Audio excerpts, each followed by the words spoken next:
Welcome to the Perfectly Sane Show, episode 707. I am Chris, as always, joined by Tony.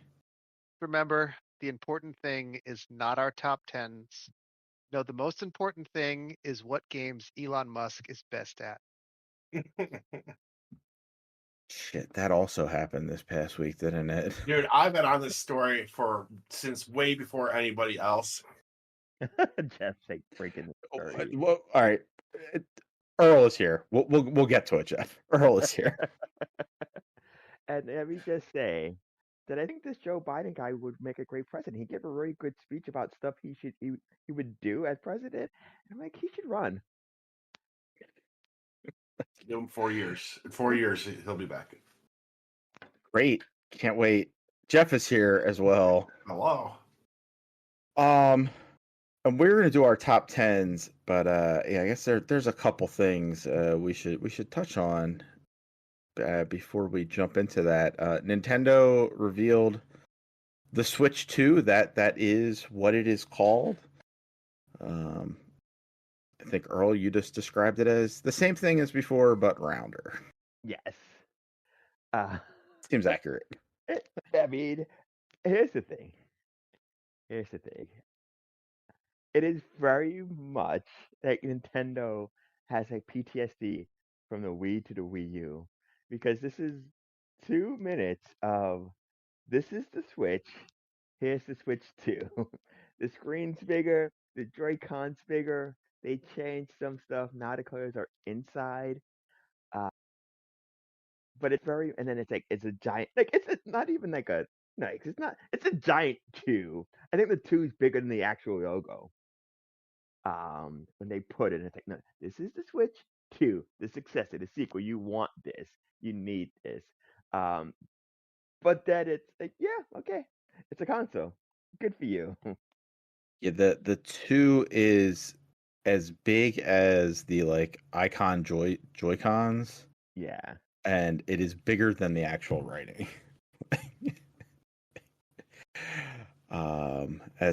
That was it. That was all they showed though. They showed a nice view of like a sizzle reel of the hardware. But we don't know what that hardware is. We just know it kind of looks like the Switch 2, rounder edges. Yeah. But yes. And honestly speaking, I will give them credit for this. I mean, I always give them credit. If this is what you're going to do, it's just a hardware. This is how you do it. I don't need half an hour Mark Cerny talking about the guts and then the interior of No. the console. And, it's not them doing like, okay, here's a breakdown, here's the specs. And to be fair, I think they've stopped doing that a while ago because they realized they can't compete in that regard. So why try to razzle dazzle people with that? It's 2 minutes. It's a console out there. I mean, I think we've joked about it. It's been leaked. Like most of the rumors that have popped up in the past month or so, very accurate. It looks like the Switch. It has a giant 2. The Joy-Cons are slightly bigger. It may function as a mouse. Somehow, people are excited for that. I'm still not processing how that works. It looks really weird. Like if it's gonna work as a mouse, really weird. Yes, and I don't understand the purpose. Yeah, this I mean, really the big news here is the the event April 2nd, so my thunder. I'm here celebrating my 40th birthday. Nintendo's like, we're gonna do the same thing. And He's giving you a present, Earl. That's all. the present would be the release date of the console on that day, not like, oh, everybody's gonna be paying attention to this. We'll pay attention to you, Earl. And then I think that weekend, it's a very weird thing. Not a weird thing. They've done it before, but they usually have like these big console tours when they release and their new device. I've been, I live in New York City. I've been lucky enough to have been around for a lot of them. I went to the Cube Cup back in 2001. I went to the Wii U one in 2012. I went to the Switch one in 2017. Hopefully, New York will be one. But there's only like 3 cities in New York. I think it's New York, LA, and Dallas. And I think Toronto. And Toronto, yeah. And Toronto's the other one in North America. And then there's like 5 or 6 in Europe. And I think it's Japan and Seoul, and I think Melbourne. So it's a very limited event this time around. I don't know the reason for that. I don't know if the economics around it have changed, but it is, like you would think you want more people to get hands on. I'm sure they'll be at events in between. Um, but yeah, it's one of those things where it's like it's just nice to kind of have like a Switch 2 announced, so we don't have to worry about people being like, "This is what the Switch 2 is going to be." But the way people are reacting, both on both ends of the spectrum, like I'm part of Reset Era, Reset or whatever they want to call themselves, and I'm pretty sure there's like a new Switch 2 thread like every 10 minutes. What does this mean? What do you want to see? How does it function as a mouse? We'll get to it in a second. Mario Kart, 12 phase, 15 phase, 24 phase. Is it open world? Is it like Diddy Kong Racing? Um, again, they showed maybe 7 seconds of Mario Kart, and somehow we've had a lot of discourse around it already. Yeah. Well, I mean, I guess that's mostly because we didn't get anything else. Like, and we weren't going to get anything else. It was a hardware reveal. They said they were doing the games later, but yeah, it's like the only thing really worth talking about because it looks like a Switch. So Yeah. Which is again not a bad thing. It's a great no, form factor. People know what that is. But yeah, it's like we were saying pre-show. I watched a lot of reactions, or I was starting to watch a lot of reactions, and then seeing like it was like okay, 10 minutes fine, 15 minutes, half an hour. Kind of funny. I think did a full hour on it, and I'm just. Ooh. I mean, but it is their job, right? I mean, it's kind of like But at if some they point, you don't are. cover this, nobody's gonna watch your channel. Like it's one of those things that they almost have to do it. I get that you have to do some of it, but a whole hour. it's like what are we speculating on? Because it's really Yeah, at that we point, don't you are have speculating. anything. Yeah. Like I we don't we have no know like specs. what the We don't know hardware what's is. Yeah. inside the thing. Yeah. Like a lot of it reminds me of, and I hate to use 24/7 news channels where it's like we have to talk. Doesn't mean we have something to say.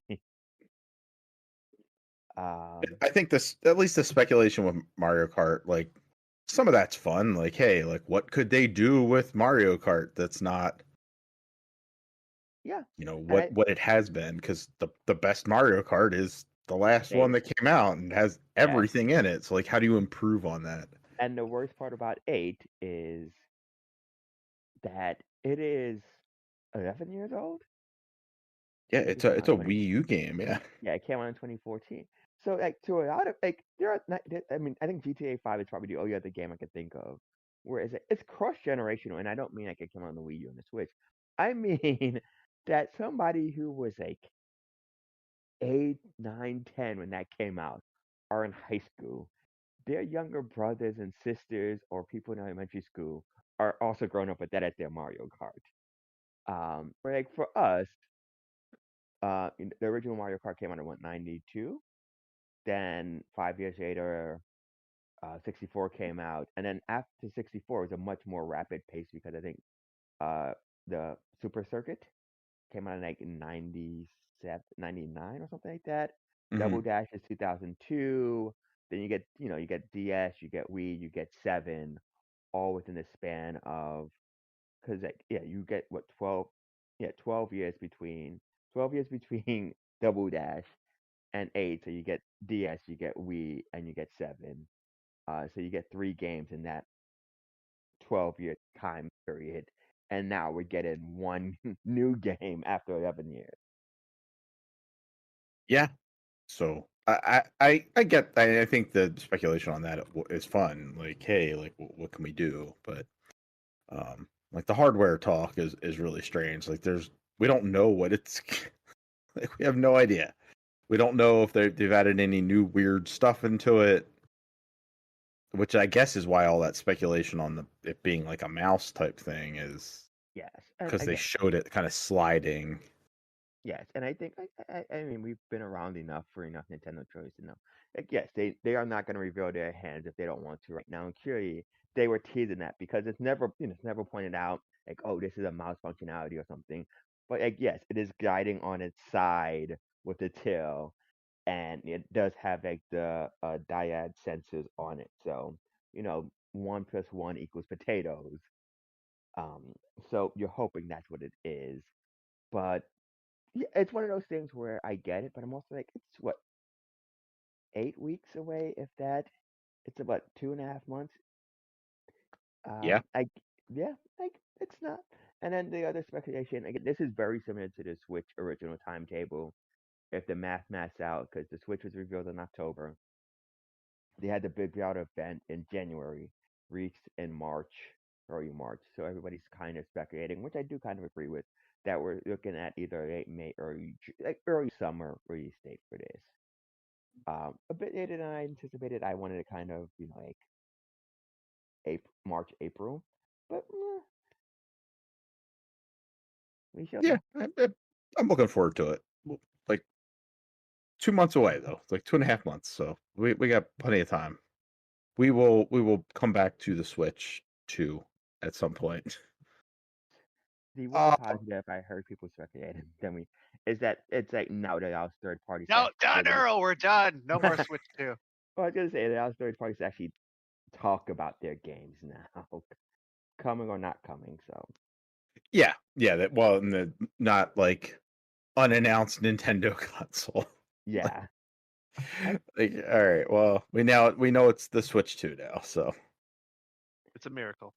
It exists. and the other, it's a weird piece of news. Jeff mentioned it. Elon Musk was kind of outed as lying about being one of the best Path of Exile 2 players on Oh, in the pathetic. world. Well, Yeah, so his account says he is, but apparently he's been paying people to play on his account. yeah, There's and absolutely no way that he has played that game. Like, so I way before any of the, like the story, like I'm talking like came out, right? I'm getting lots of Path of Exile content on YouTube because I was like looking up reviews of it, right? And I watched this fucking idiot Asmongold do a video where he's like showing some stream that Elon Musk did, and I was like, the game had been out like less than a week, like a couple days, and Elon Musk had a level 91 character, and I'm like, and fucking Asmongold's like, oh wow, he must be a real gamer, and like, oh, he's actually pretty good at this, and I was like, one, he got melted by a fucking boss in like 2 seconds.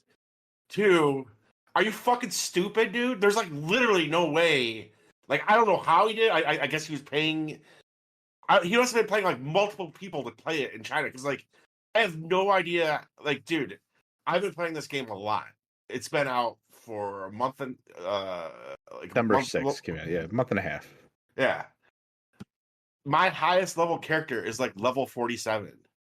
I've been playing it for fucking a month and a half, dude. My highest level character is And level 47. you're not running like 6 companies.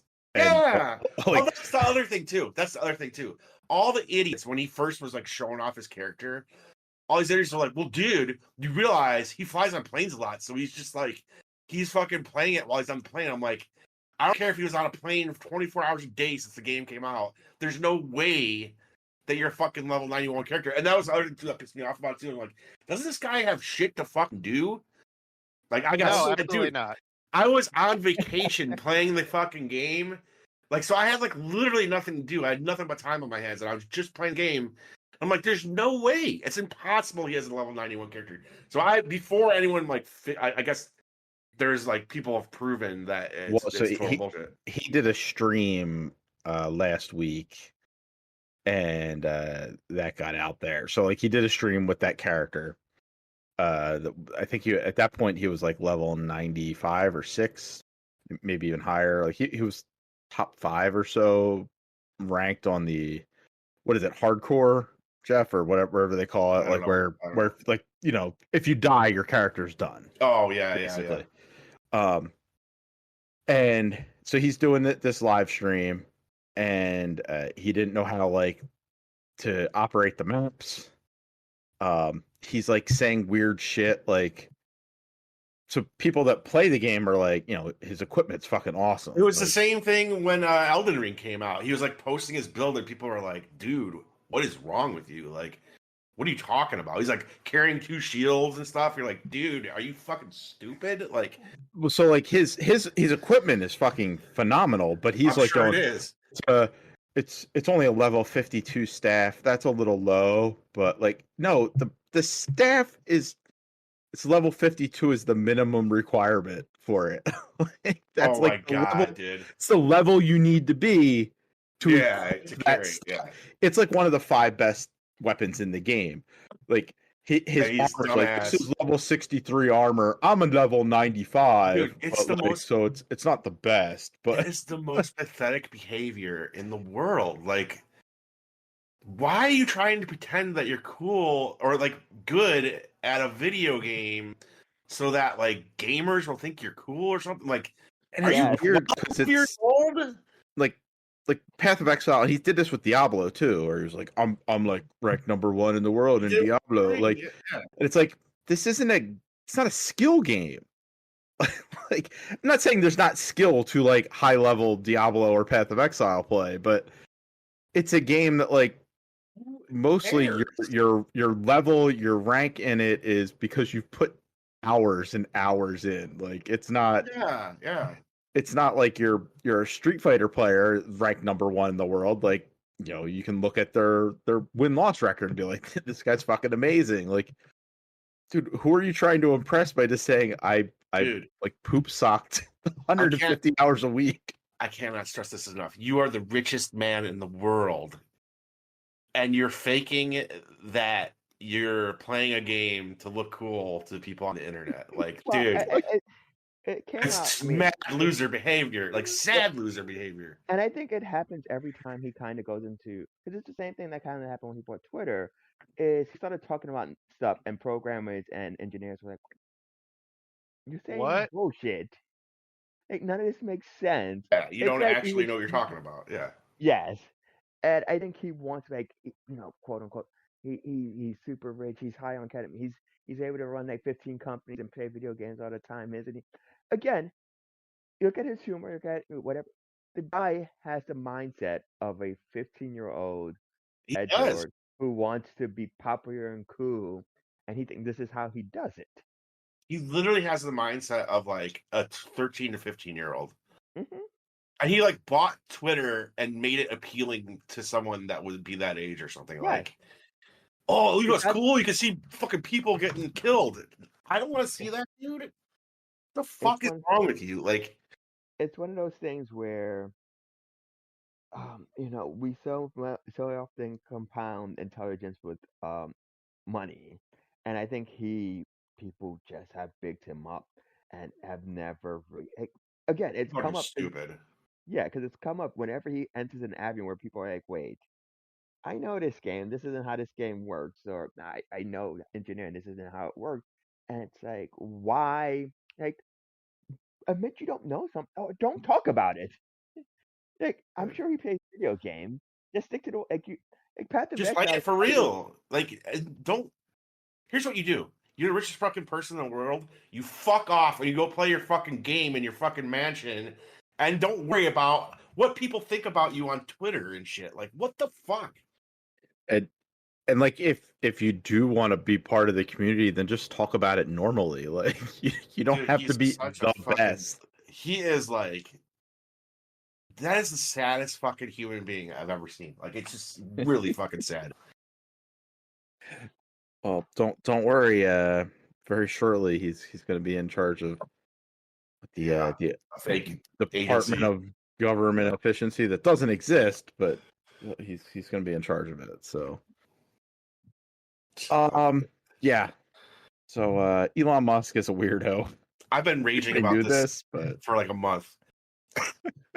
I didn't realize I was going to set You you can off, Jeff, but I'm ask glad I did. ask Sean. Sean fucking like I set him off about it because like I was going to him, I was like, dude, I just saw like this is back when it happened, like right after the game came out. Like I saw Elon Musk as a level 91 character, and I was like started snapping about it, and he started snapping about it, and then he was the first person that showed me like people on Reddit piecing together that it was fake.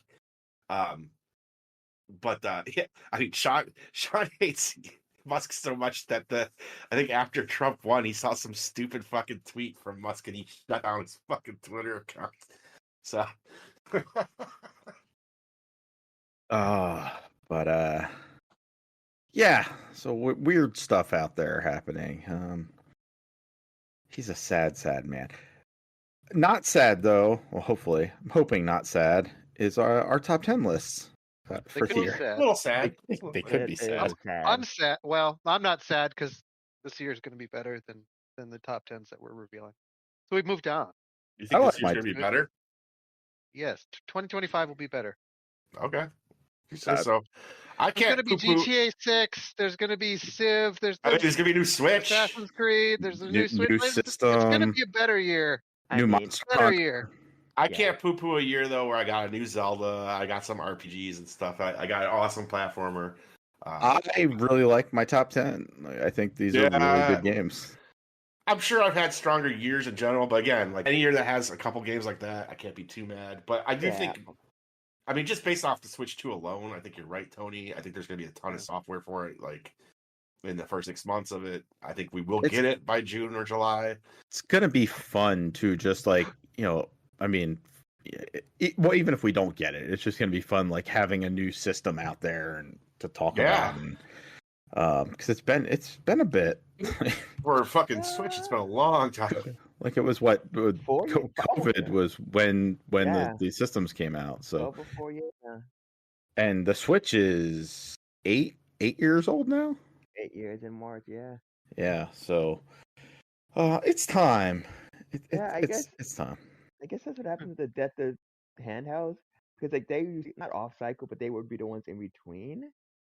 And Microsoft and Sony pretty much have sank their schedules, so they come out around the same time. Yeah. Mm. Although I have a feeling that if Microsoft releases another system, and I think they will, it'll be before, like a year before PlayStation 6 or whatever. I have a feeling we're gonna get a new system next year, and the year after. Well, yeah, I mean, there's a lot of rumors about handheld this and portable that, so we shall see. Yeah. You think the new Xboxes and PlayStations are coming next year? I think we'll get something from Xbox next year. I think PlayStation's a little bit further out.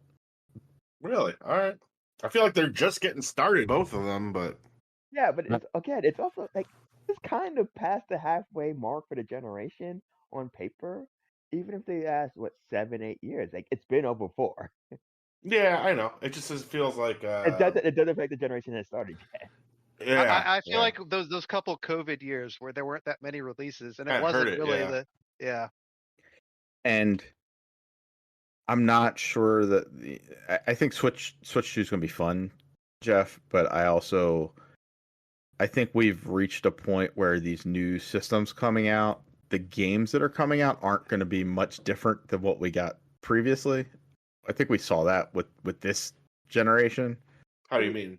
Just I get you, yeah. Yeah, like the visually they're not going to be that much better. Oh no, I'm like, just happy. I'm just happy that the Switch needs a little bump. It's very old, yes. and just fucking new games, man. Like they've been sitting on shit. Like that like they've actually supported Switch well through this last year, but like they're sitting on the real shit. You know what I mean? Absolutely, because like, well, what did we get last? I mean, we got a fun Zelda game, the Princess Peach game, and like Mario a bunch Wii. of Mario Remasters. remasters and remakes and RPG games. So, Yes. well, let's jump into it. Our top 10s for 2024. Tony, since you seem the most down on the year, why don't you kick it off for us? All right, number 10, Dragon Age Bride Protector. Sorry, Veilguard. Oh. Dragon Age, it's called the Veilguard, right? Like, Yes, it is the Veilguard. Yes, it's so weird. it's an odd title. Fun game, not really what I would expect from the Dragon Age series. And for what it is and the kind of gameplay it is way, way, way too long. More action oriented, right? Yeah, it's an action game, and action games are typically like 10, 12 hours, and this game is like 50 hours. Um, Eh. and it tells like a really I mean, there's a really good story in there, but the story is interspersed with lots of the same gameplay over and over and over again. Like you do, it does change as you get different characters who do different things and they interact slightly differently, but you're always yourself. So since since you have to play at every mission, your character's always exactly the same. So it does get kind of samey after a while. So a game that probably could have been better, put it in 10 spot. All right. And I don't think any of the rest of us played Dragon Age: The Veilguard. Um, I don't know if we did this last year, but we kind of implemented it for when Jeff and I did our top 10 movies. If we call out a game on our list and somebody has it higher, just kind of tell us to wait on talking about it so we don't repeat. about it So constantly. yeah, we'll just wait till whoever has it highest, and then we can all One talk big about it. discussion. Yeah. I'll go next here. My number 10 is The Legend of Zelda: Echoes of Wisdom. We can wait to talk about it. All right. Earl, what do you have? I don't think anybody's gonna have this on the list, and I don't think anybody saw this coming. But I'm disappointed in myself as well. I will just prefix this all, and I think I said this in the years past. I have a special place in my heart for video games. I get to play with my friends. There's Mhm. just something about playing with them that just makes it more enjoyable and fun. And I've been playing this for the last few weeks. But Suicide Squad Kills the Justice League. Oh, wow. I did not see that one. on your list. Wow. I Wow. I've been playing it the last 2 weeks, and I'm like, Earl, we need to sentence you to penance for this. I don't know Is this why. the bad game that everyone hated? Yes. it's fun to play. It has so many problems, but the actual movement and traverse is really fun. I think the banter between the team is kind of nifty. The costumes, they're not as over the top as because clearly you could tell they stopped supporting the game. But it's kind of reminds me of Anthem in some ways, where Also, fundamentally, another great game. Another great game. fundamentally not great, Great comparison.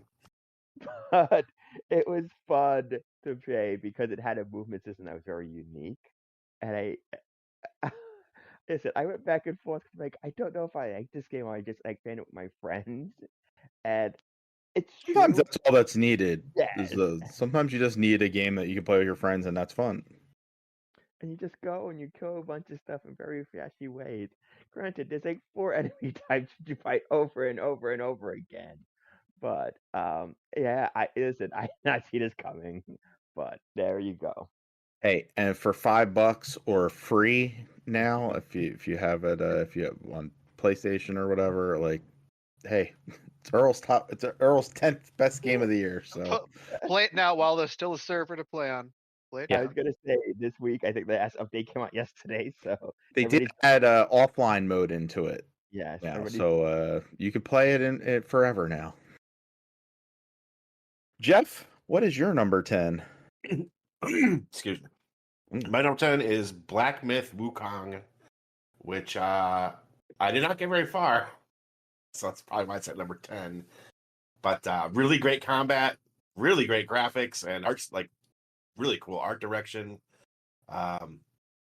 Levels that are like little tunnels where you just fight shit. But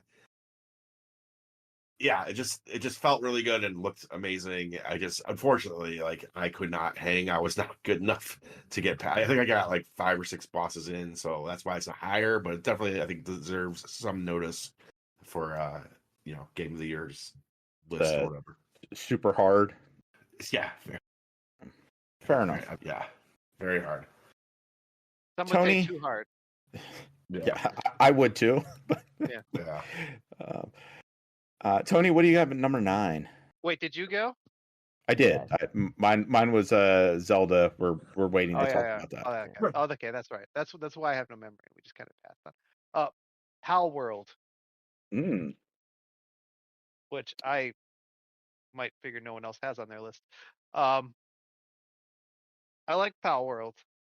Pokemon in an open world survival type deal.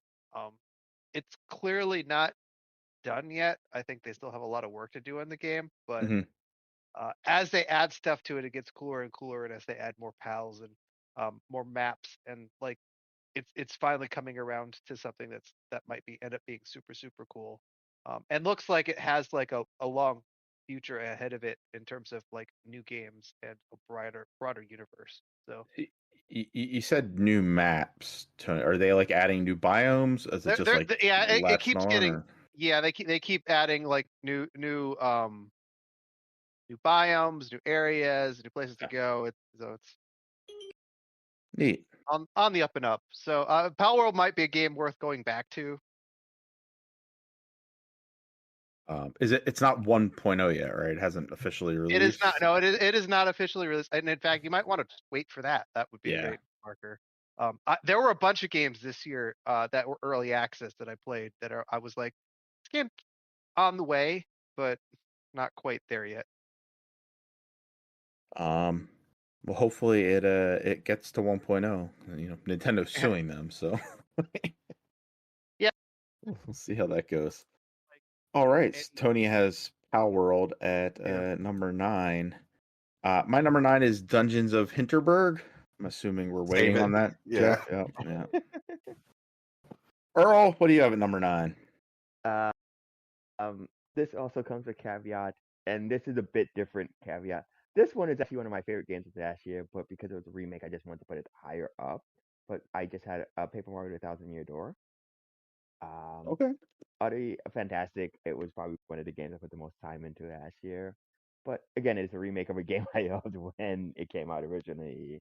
It was just that's why it would be higher if it was a new game, but for what it is, I just really, really enjoyed Paper Mario: The Thousand Year Door, and I think anybody should play it on the GameCube or on the Switch. So there you go. Fair enough. I do plan on playing it. Jeff, what do you have at number 9? Number 9, I have Animal Well. It's also low on the list because I didn't get very far. This one, I can't remember why I didn't get very far. I think it was just like either something else came out, something broke the spell. You know what I mean? Sometimes like you get really into the game, and then something breaks that spell, and you're just like, I'll come back to it, and you never do. But what I did play of it was like a really, really awesome fucking take on the Metroid style game with basically like entirely focused on puzzling and not like really combat or anything like that. Mm-hmm. And it had pretty great atmosphere. And I know it has like tons of secrets and stuff that I didn't even barely scratch the surface of because I didn't beat the game. But one day, Animal Well, I'll come back and I will play you. But and you will I say, think, well. yes. Well, why did I put that? No, it's really good. I can't believe I'm the only one here that's played that. I think, but It was one that I wanted to get to. Yeah, I just didn't yeah. get around to. All right. Tony, what do you have at number 8? I think this might be on someone else's list. Dragon's Dogma 2. Jeff, not did you here, end up buddy. Oh, Wow. Just outside mine. So yeah. I don't know. I enjoyed what I played of it, but like the world gets very samey. You fight the same enemies over and over and over Yeah. again. There are some interesting aspects to that game. I really kind of like the save system when you initially play is kind of cool because it kind of adds like a journey element to the game and like moving out in the world. On the other hand, it kind of gets annoying after a while. The fast travel is kind of weird. But it's kind of a cool world. I think it really like it got a good time in the sun because it sort of came out, but nothing else was there. So it deserves a little recognition for getting me through the month of nothing. So thank you. Did you finish it, Tony? I did not finish it, no, because real games came out. Yeah. So it's weird because like there's like 2 areas. There's the area you kind of start out in, which is more traditional medieval castle type stuff and a couple towns. And then like you get to the second area, which is more desert and Yep. canyons, and then there's a third section after everything. Spoilers for Dragon's Dogma 2, but all the water gets sucked out of the world.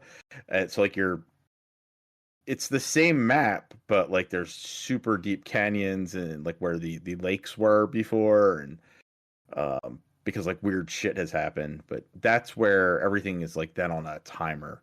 You have to do a bunch of stuff in a certain amount of time. I did not like that portion of it, but it was an interesting idea. Yeah, And I think that was the other reason I didn't get any farther, was like I got through those first two areas and then I heard you describe the third place and I was yeah, like, I don't really want to do that.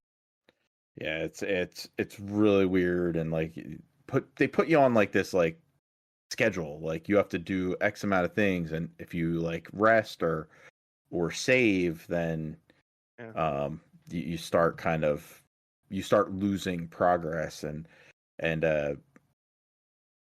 I mean, I guess you could use potions and stuff to refill your health, but over time, like you lose parts of that, so you do have to rest at some point to gain it all back. So yeah. Uh, Anyway, Um, neat we game. we don't want to shit on it completely. Like the Yeah, pawn system is super cool. Like getting to good. meet other people's pawns who then know where stuff is in your world. Yeah, you and Jeff, your pawns carried me through like the early part of that game because you were so Yeah. far ahead of me that I was able to bring you guys in, and you were just like wrecking enemies and shit for Yeah. me. I don't Really know neat. who. I got one from somebody that was way leveled up that carried me, but I don't know. It wasn't one of us. You know what I mean? Like it's somebody on my friends list or something. I was like, hell yeah, dude! Thank you, person who I don't Yeah, know who you are. because the pawns on your friends list are free. Yeah. But anybody No matter out of what the that, level, yeah. like you have to pay to get them on your team. So yeah, it had to have been somebody on your friends list, Jeff, that was carrying you. That's I neat. think it was. Do you have to pay real money? Because then I could say for sure. No. You have to No. pay like your currency No, in the game. I think it was somebody random on my friends list was playing that game and was like way ahead of everybody. And so like I got carried a lot by that. That was helpful. But yeah, I just didn't for me that game You was know not what? good. It's probably one of your friends from not Elden Ring, but one of those other It games could be. that, It could be. Yeah. yeah. I've definitely gathered some like random friends over the years from like playing Elden Ring and shit like that.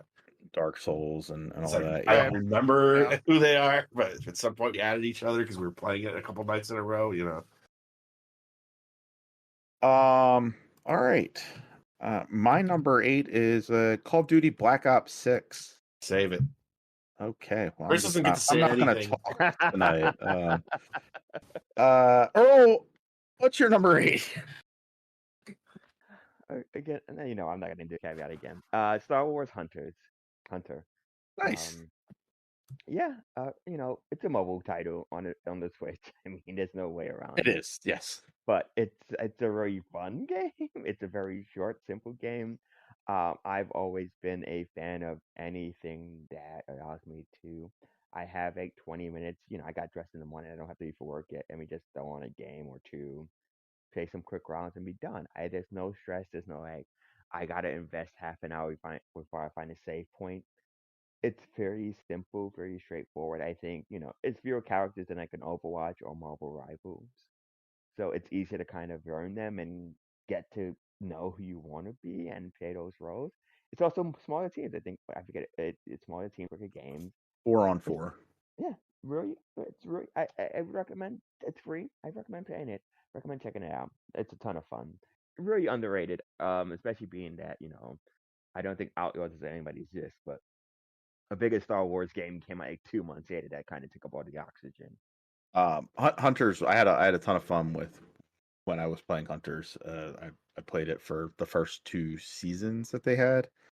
Ton of fun. Like like you, Earl. I think it was kind of the appeal of being able to play something for like 5-10 minutes and make progress, because like the matches are only 5 minutes apiece. So Yeah.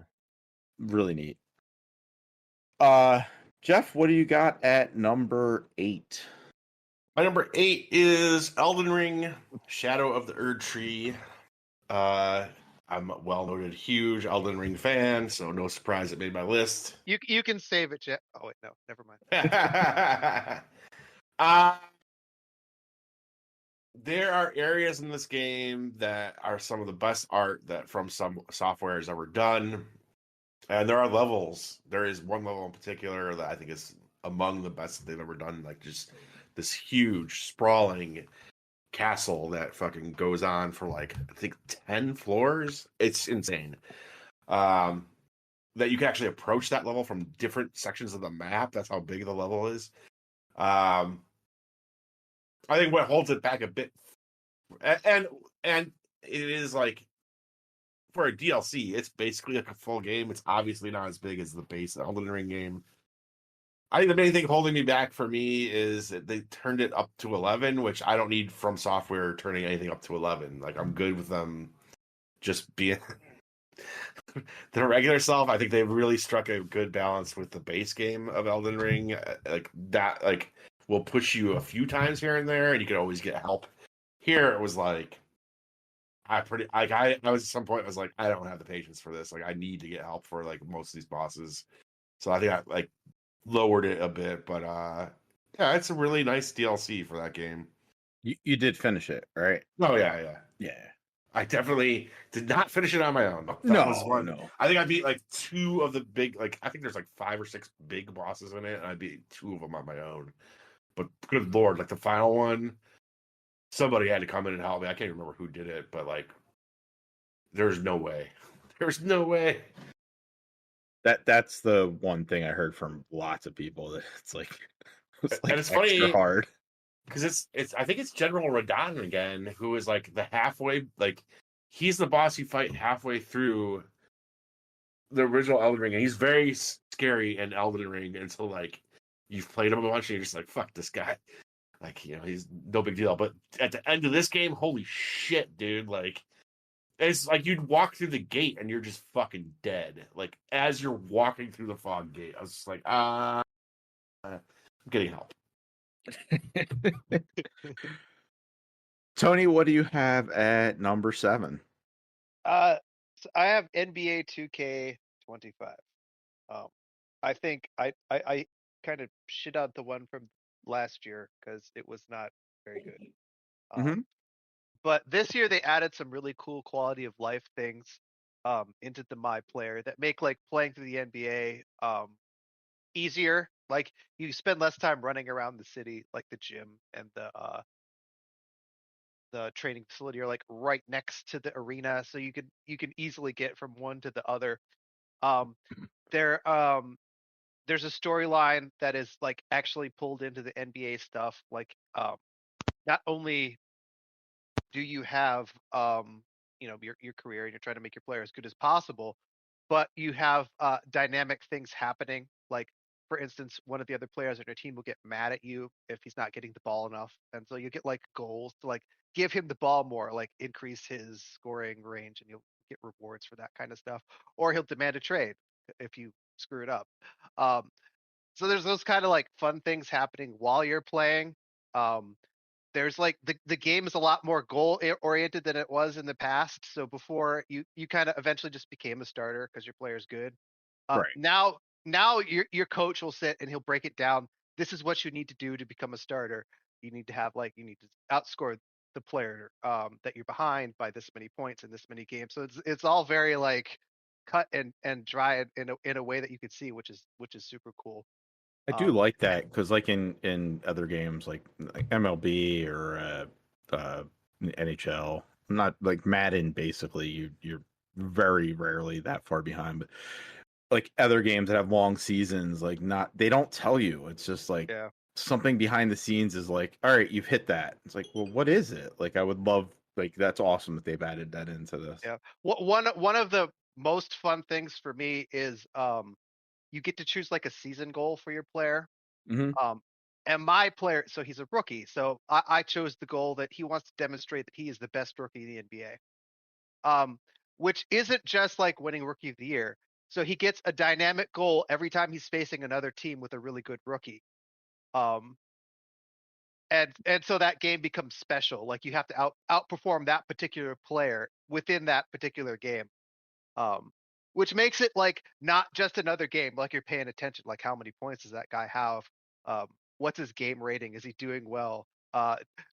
Maybe I need to double off of the player that I'm on to like make sure he gives up the ball so he doesn't do anything on this possession, like that kind of stuff. That you wouldn't normally think of while you're playing, because normally you're just kind of robotically like trying to score as many points as possible. Right. So I think that makes it like a much more interesting season experience than you had before. So I'm That's enjoying it. cool. Yeah. Neat. All right, I think I finally am going to get to talk. Let's see. Earl said that he didn't think anybody else was going to have another Star Wars game on their list, but I do have Star Wars Outlaws, Come on, Earl. This is the most predictable thing ever. and it is my number 7. We good here? We're good, right? You're good. Well, no. Damn it. Yeah. Outlaws got a little bit of flack early on. They cleaned it up a lot since then. But early on, people were like, it's issues with it. There were some weird graphical stuff. There was weird bugs. I didn't run into a ton of them when I was playing it, but they were there, and I think people did kind of snub their nose a little bit at it. That and it being an Ubisoft game, people just seem to not care about Ubisoft at all anymore. But I really ended up liking this quite a bit. I think the cast of characters is neat. It's a heist game at the end of the day. Like, you're putting together a team to perform a heist at the end. So you're kind of like recruiting your team members, and they all have like a long kind of story thread, and you kind of getting them, and then what you need to do to pick them in. So kind of imagine like the Mass Effect Oh yeah, that's loyalty missions. yeah, So like that's cool. like a little bit longer than that, like threaded out over a couple of different missions of you trying to like get these people to join your crew. You don't have a selection, like it is locked in. It is a very kind of like, it's not linear. You can choose like which people you want, but you don't. These people are locked. So like the bomb maker is always going to be the same character. You don't get to choose who that is, but they have like a neat kind of storyline throughout it. I kind of liked the gameplay. I thought it was fun. It's third person open world. Thought the shooting was cool.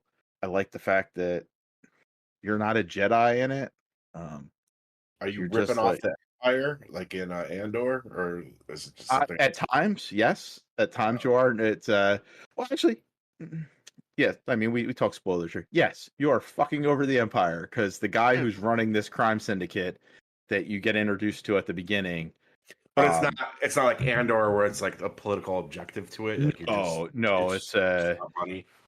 You're doing it. Ultimately, it ends up being you're helping the Rebel Alliance, and you're also helping this other dickhead. Like, he hires you, and he has like ulterior motives. Basically, it's he wants to hook up with the Empire, so he wants to fuck over this other guy who's running this crime syndicate for the Empire. It's there's some neat like back and forth. The story's pretty cool. Characters are neat. There's like a neat mother daughter dynamics. The character you play, her mom leaves her as a kid, just on a Canto Bight, which is the casino world. If you've seen The Last Jedi, Yeah. so that's where the game starts out on. You're there. You're exploring kind of these. You're exploring these worlds that you've seen in movies before, but outside of Tatooine, which is neat because you kind of get to explore the two big cities there and Jabba's palace, but also it's like we've done Tatooine like 42 times in games, so I've never been to Tatooine in a game. I don't know what you're right, talking about. exactly. But that, and this is neat too, because like it's not just open world on the ground. You then fly your ship up into space, and there's like an environment around the planet that you can kind of explore, and there's space stations you can go to that are up there, and it's all back and forth. Like you fly down to the surface. It's a loading system, but like the game never like stops. It's not like in Starfield where it's like we're going to show you this loading screen. Like it looks like you're flying into the planet and then landing. It's really cool. I really enjoyed it. I mean, big surprise as everyone knows I'm a huge Star Wars fan, but yes, I had quite a good time with Outlaws. Earl, what do you have at number 7? I Star Wars out now. I have Picross S Namco Legendary Edition. I really don't think there's anything to say. I just love Picross. Any new versions, they're just my go-to puzzle games. They're great brain tickers and puzzlers, and I love when they actually do video games. One, I have the Sega one on the Switch, and I have the Konami one on my phone. It's great seeing them come to life and like, oh yes, I know this game, or I know this right, or whatever. So yeah, buy Picross, especially whenever there's a new one, because there's a new one every year. The other ones go on sale for 25% off. It's a great time to stock up. So is this one all like I'm assuming Namco, yeah, Namco, like Pac-Man and Galaga and other Namco exactly. properties? Cool. You named two, and I called it a day. Yeah, I'm like trying to like what else do they have? I'm sure they have a ton because Namco always has like arcade collections. It's just none of them are popping to my head, but uh, Pac-Man and Galaga are two big ones that they have. Cool. I like Picross. I might have to. I didn't realize that had come out. All right, Jeff, what do you have at number 7? Another DLC. Diablo 4 Vessel of Hatred. Fuck all the haters. Diablo 4 is good. This was more Diablo 4. The new class is awesome. New little mini campaign, but didn't feel too short. They're finding ways to keep you. They're keeping like continuing to refine the game, whether you get the DLC or not. Mm-hmm. I don't like. Usually for me, it's like I play through whatever either the main campaign or this. I play through the new campaign, messed around a little bit in the end game, and something else came out or whatever. But still, I don't know. I like Diablo. This was more. They're only adding to and improving Diablo 4, which I already thought was good, so it makes the list. How long is? I mean, you finished it, right, Jeff? Yeah. Like, how long do you think the act is? Well, I think we've kind of talked about this before. It's like it's one act, but it's split up into like 6 chapters. So it is like it would be bigger than any act in the main game.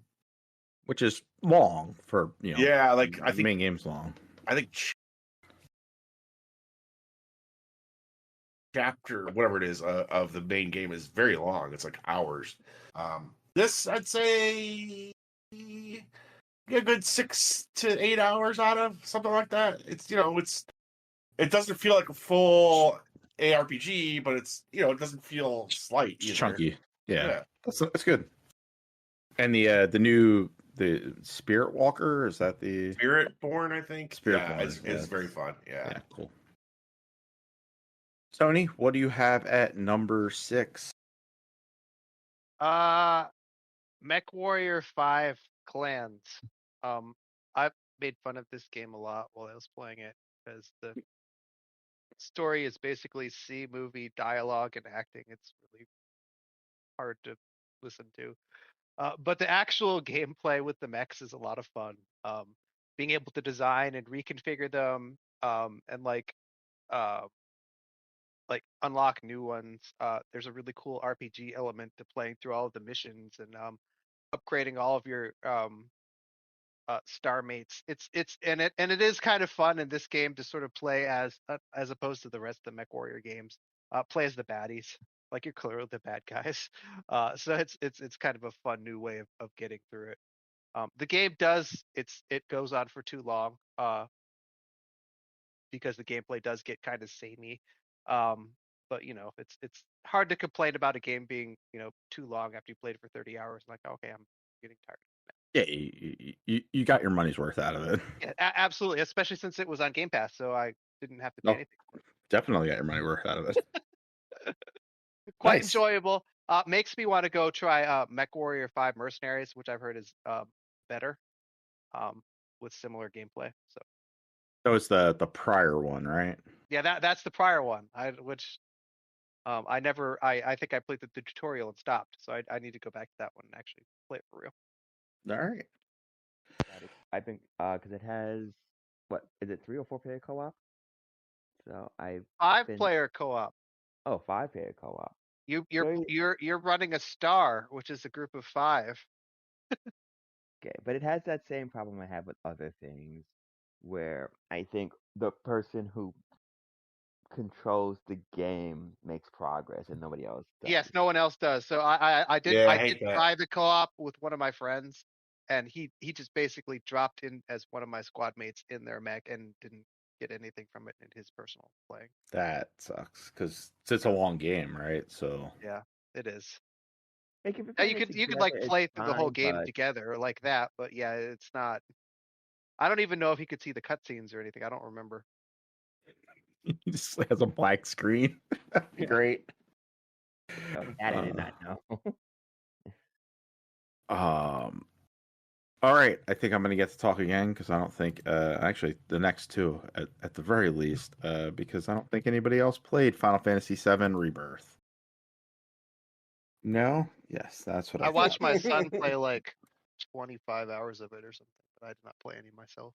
I love Final Fantasy VII. I mean, I love Final Fantasy as a series. I don't know if their decision to split Final Fantasy VII's remake or reimagining into 3 different games was the best idea. But I'm enjoying what they're doing. I think remake is the better game. It's definitely tighter. Doesn't take as long.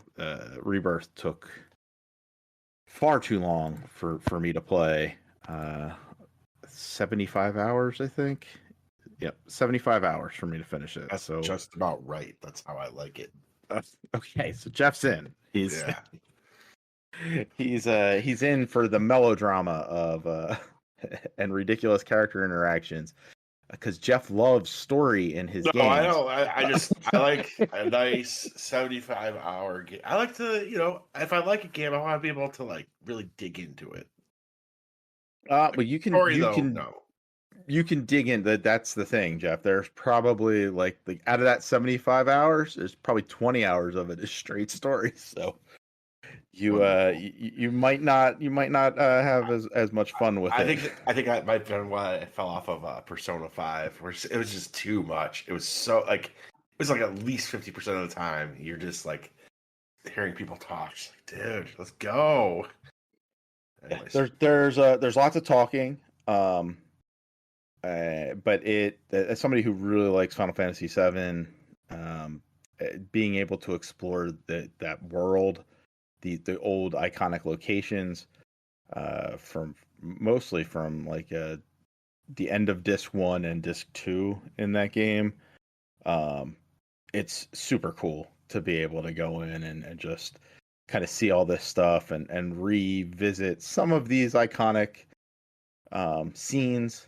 They're happening a little bit differently in this because it's not a straight retelling. It's kind of it's an alternate universe happening going on in this, but I think the gameplay is fun.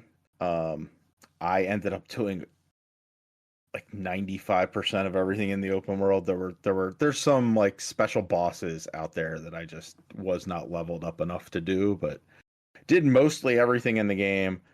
It's a ton of fun if you enjoy Final Fantasy and especially 7. You like those characters and you like action games, so worked quite well for me. Earl, what do you have at number 6? It's him, Mario. Mario and Luigi brought this ship. Oh yeah, that was a game. Jeff and I have varying opinions on this game. No, I swear to you, I was excited for it, and then like it came out, it felt like me and everyone else forgot about it. No, you're not incorrect in that regard. Again, from a marketing standpoint, I don't get the point of having 3 RPGs of the same franchise in a calendar year. Especially being that the 2 prior were beloved remakes of really like landmark like Super Mario RPGs the first, and a lot of people love it for whatever reason. And Paper Mario is considered the best Paper Mario, and probably top 2 or 3 Mario RPGs. If anything, it should have been reversed. It should have been a new game first and then 2 remakes. I'm not Nintendo. That said, I think this is a really nice return to form. I wasn't the biggest fan of some of the later 3DS versions, like Dream Team and Paper Jam So. But this is nice. It keeps the core just Mario and Luigi again. Um, it's the combat. I think the combat different enough from the other ones that I didn't get bored of it. I think they animate so beautifully in this game. I It's pretty really different want, looking. yeah, I really kind of want that style in like an actual Mario game at some point, or something bigger. The story's cute. The enemies are decent. The kill kills are cool to see. Yeah, it's just a really fun Mario RPG. Again, no idea from a marketing standpoint why you would do like I said earlier. If it was up to me, put, I'd recommend Paper Mario before this one, but this one's new and I did enjoy it. So that's why Paper Mario is lower, even though I prefer it more. That makes I, sense.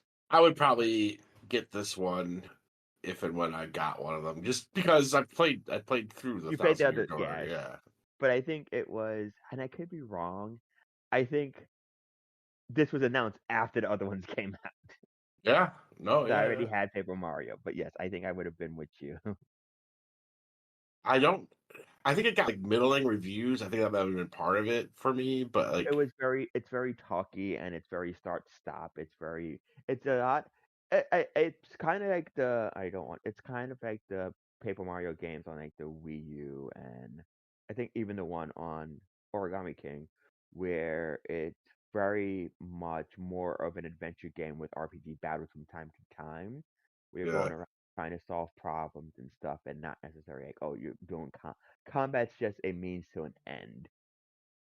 By the way, Origami King, I thought was pretty good. Oh, Origami King is probably my second Yeah, favorite Paper Mario game. yeah, a little underrated in my opinion. I Is that think the one because that that had was, like the cool battle system? Yeah, yeah. yeah, but I also think that was one during the pandemic, and I think the pandemic years just don't count.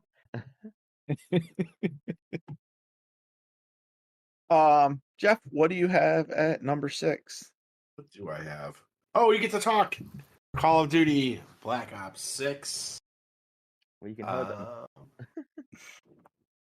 It is. I think that this series has been at a really high quality for like a while now. I mean, it always has been, I guess, in a way. Like, but it got a reputation for a while of just being cookie cutter or whatever. And there are some bad ones, right? Like, thought Every once in a while.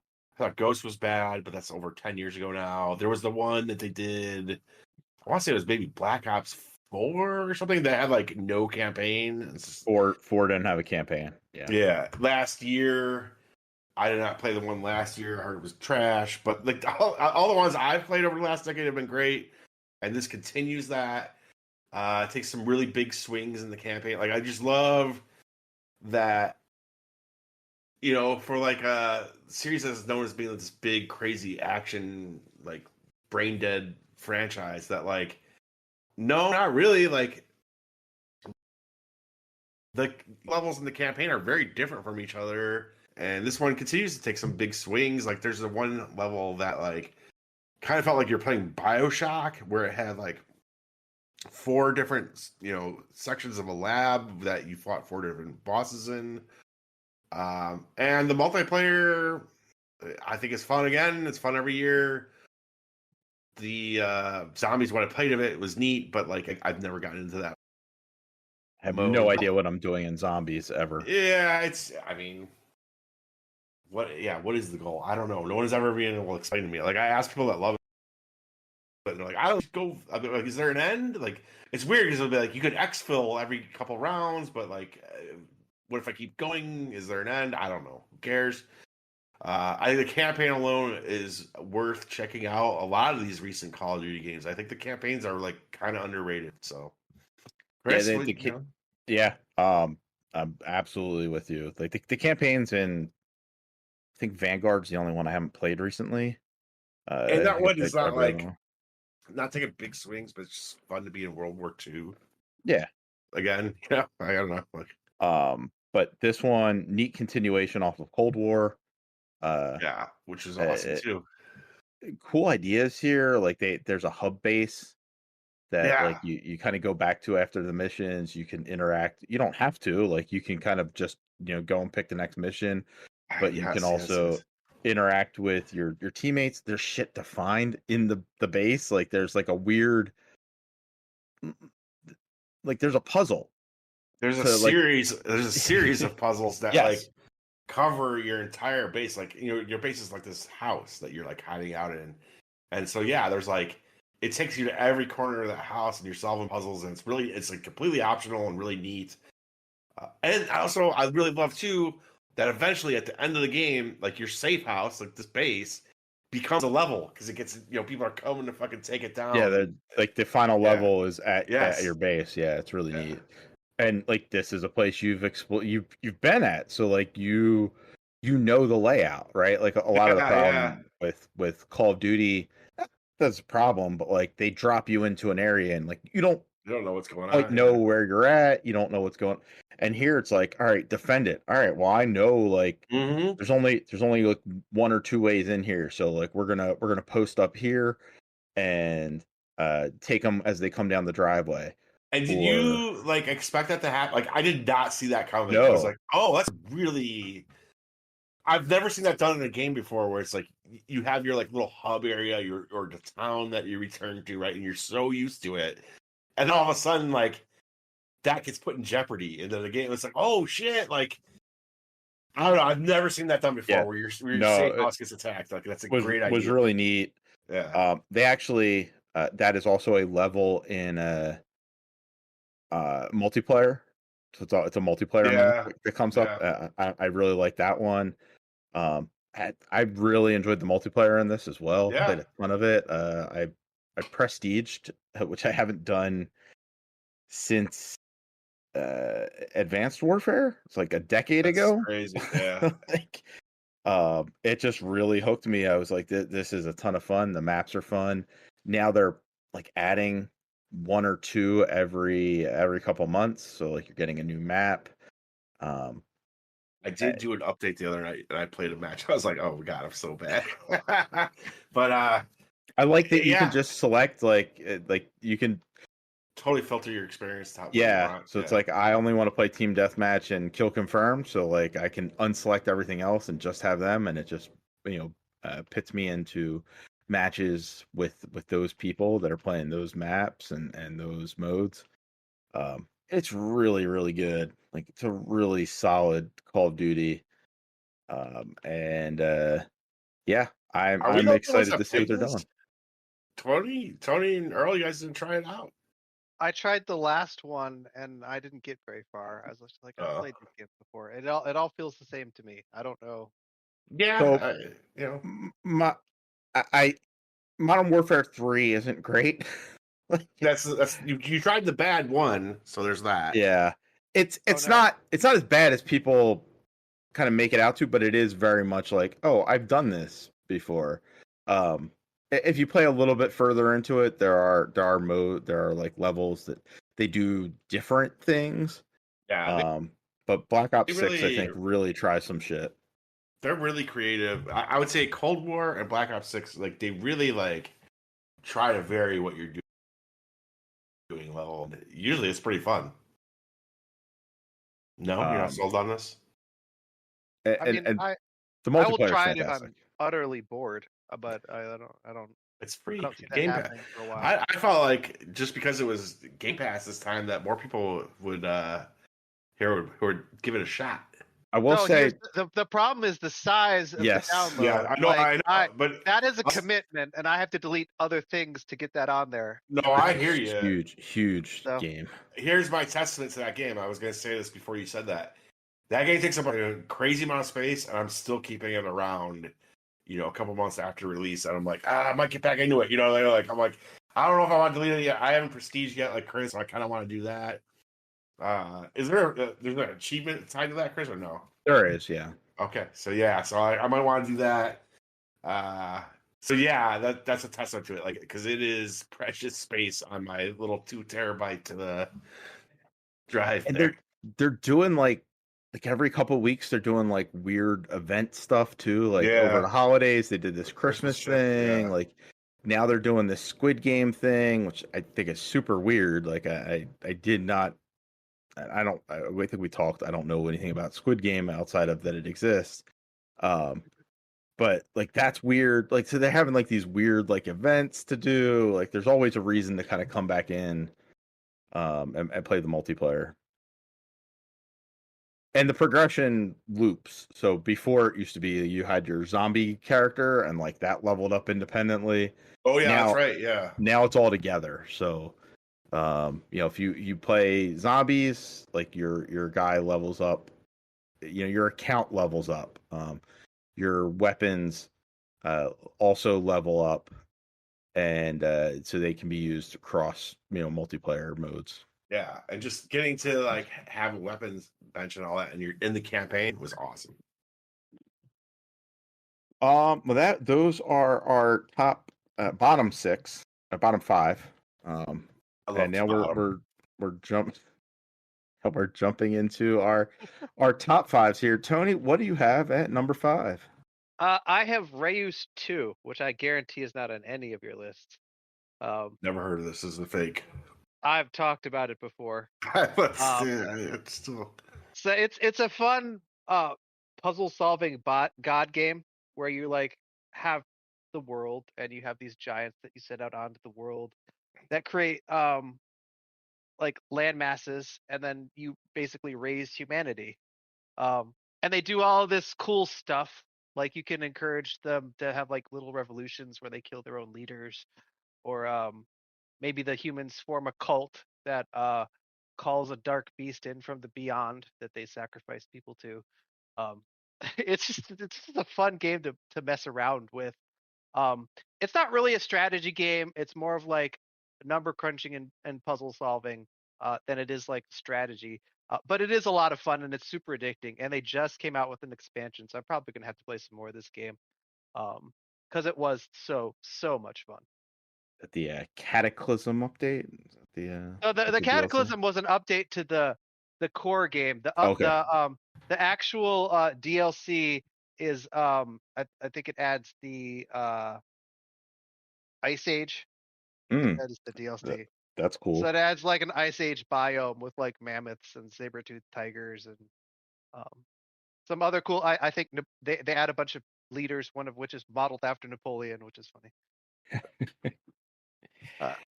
Definitely sounds like a you game, Tony. Absolutely. Let's see. I think I'm gonna get to talk again. Because I have another game that I don't think any of you played, and that is Metaphor Refantasio. Jeff, much like Persona, which I haven't played, but I bet this is way too talky for you. Well, it's like I like thought Persona was good, and like part of it like is the story elements of it. It's like, there's an abusive teacher at their school, and like that's neat and stuff, but it's like it's too much. It's so much. I heard that the story of this is like really cool. So I really like it. It's the king is murdered early on, and at first you're kind of like setting out to get revenge on the guy you think who murdered him,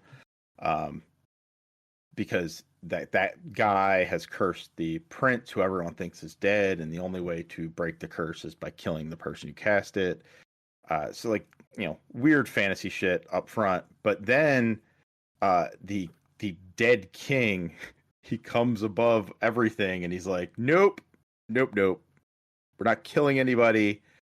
I am going to allow the people to pick their next ruler.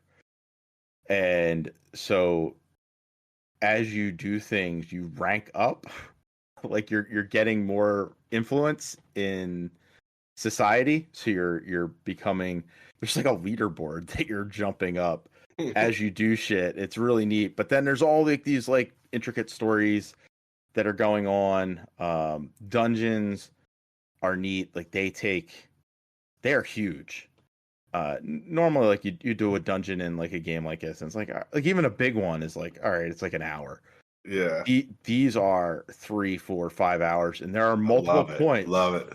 where like all right, here's a save point in this level. Hey, you can use this save point to just jump out. Like you can go back to the inn, and like you can just like nope off from doing this right now if you want for a few like in-game days, and then come back. But the thing you have to know, and I think Persona is probably similar, things are on a timeline. So every day like advances the calendar. So Yeah. you have a mission and it's due by X date. Yeah, I think that's in Persona. So like at some point you need to like just sit down and do the dungeon. Like you can't keep fucking off on it. I don't know what happens if you fuck off too much. I assume you probably just get a game over and like please reload your last save and actually play the game. But So you beat this game? no, like I am like That's halfway insane. through. Yeah. Like it is. I've played 35 hours of it, and it's Okay. going to be another 70, 80 hour game. But I think I put 20, 25 in Persona 5, and I was like, this is good, but it's just like, it's not, it's like, I'll sink 150, 300 hours in a game that like really, really hooks me, and like yeah, Persona was not, like, I recognize it was good. It was a good game, but it's easy to fall off of it if you're not hooked. yeah. I'm currently hooked, like 35 or so hours in. Like I'm really, really enjoying Metaphor. I think some of it is just the change of setting. Like I don't really care about Japanese high school kids. And it's still very anime. It's like super anime, which is not something I'm normally into, but like the fantasy setting, the world they've created here, they keep referring to this novel that the main character is holding, and like they read it occasionally, like they'll glimpse at it, and that world is like this future utopian world that it is implied that it is our world, but I think at the end, because like they keep kind of pointing at it, like it's gonna tie in and be like our world ain't perfect either. Like I think that's kind of what we're gonna get out of it. But it's really cool. Yeah, I was like always kind of intrigued by Persona, but the kind of the high school setting and that like that stuff didn't really ever click with me, but Metaphor really is. So Cool. It's my number 5. Earl, what is your number 5? Prince of Persia: The Lost Crown. We're gonna hold that one.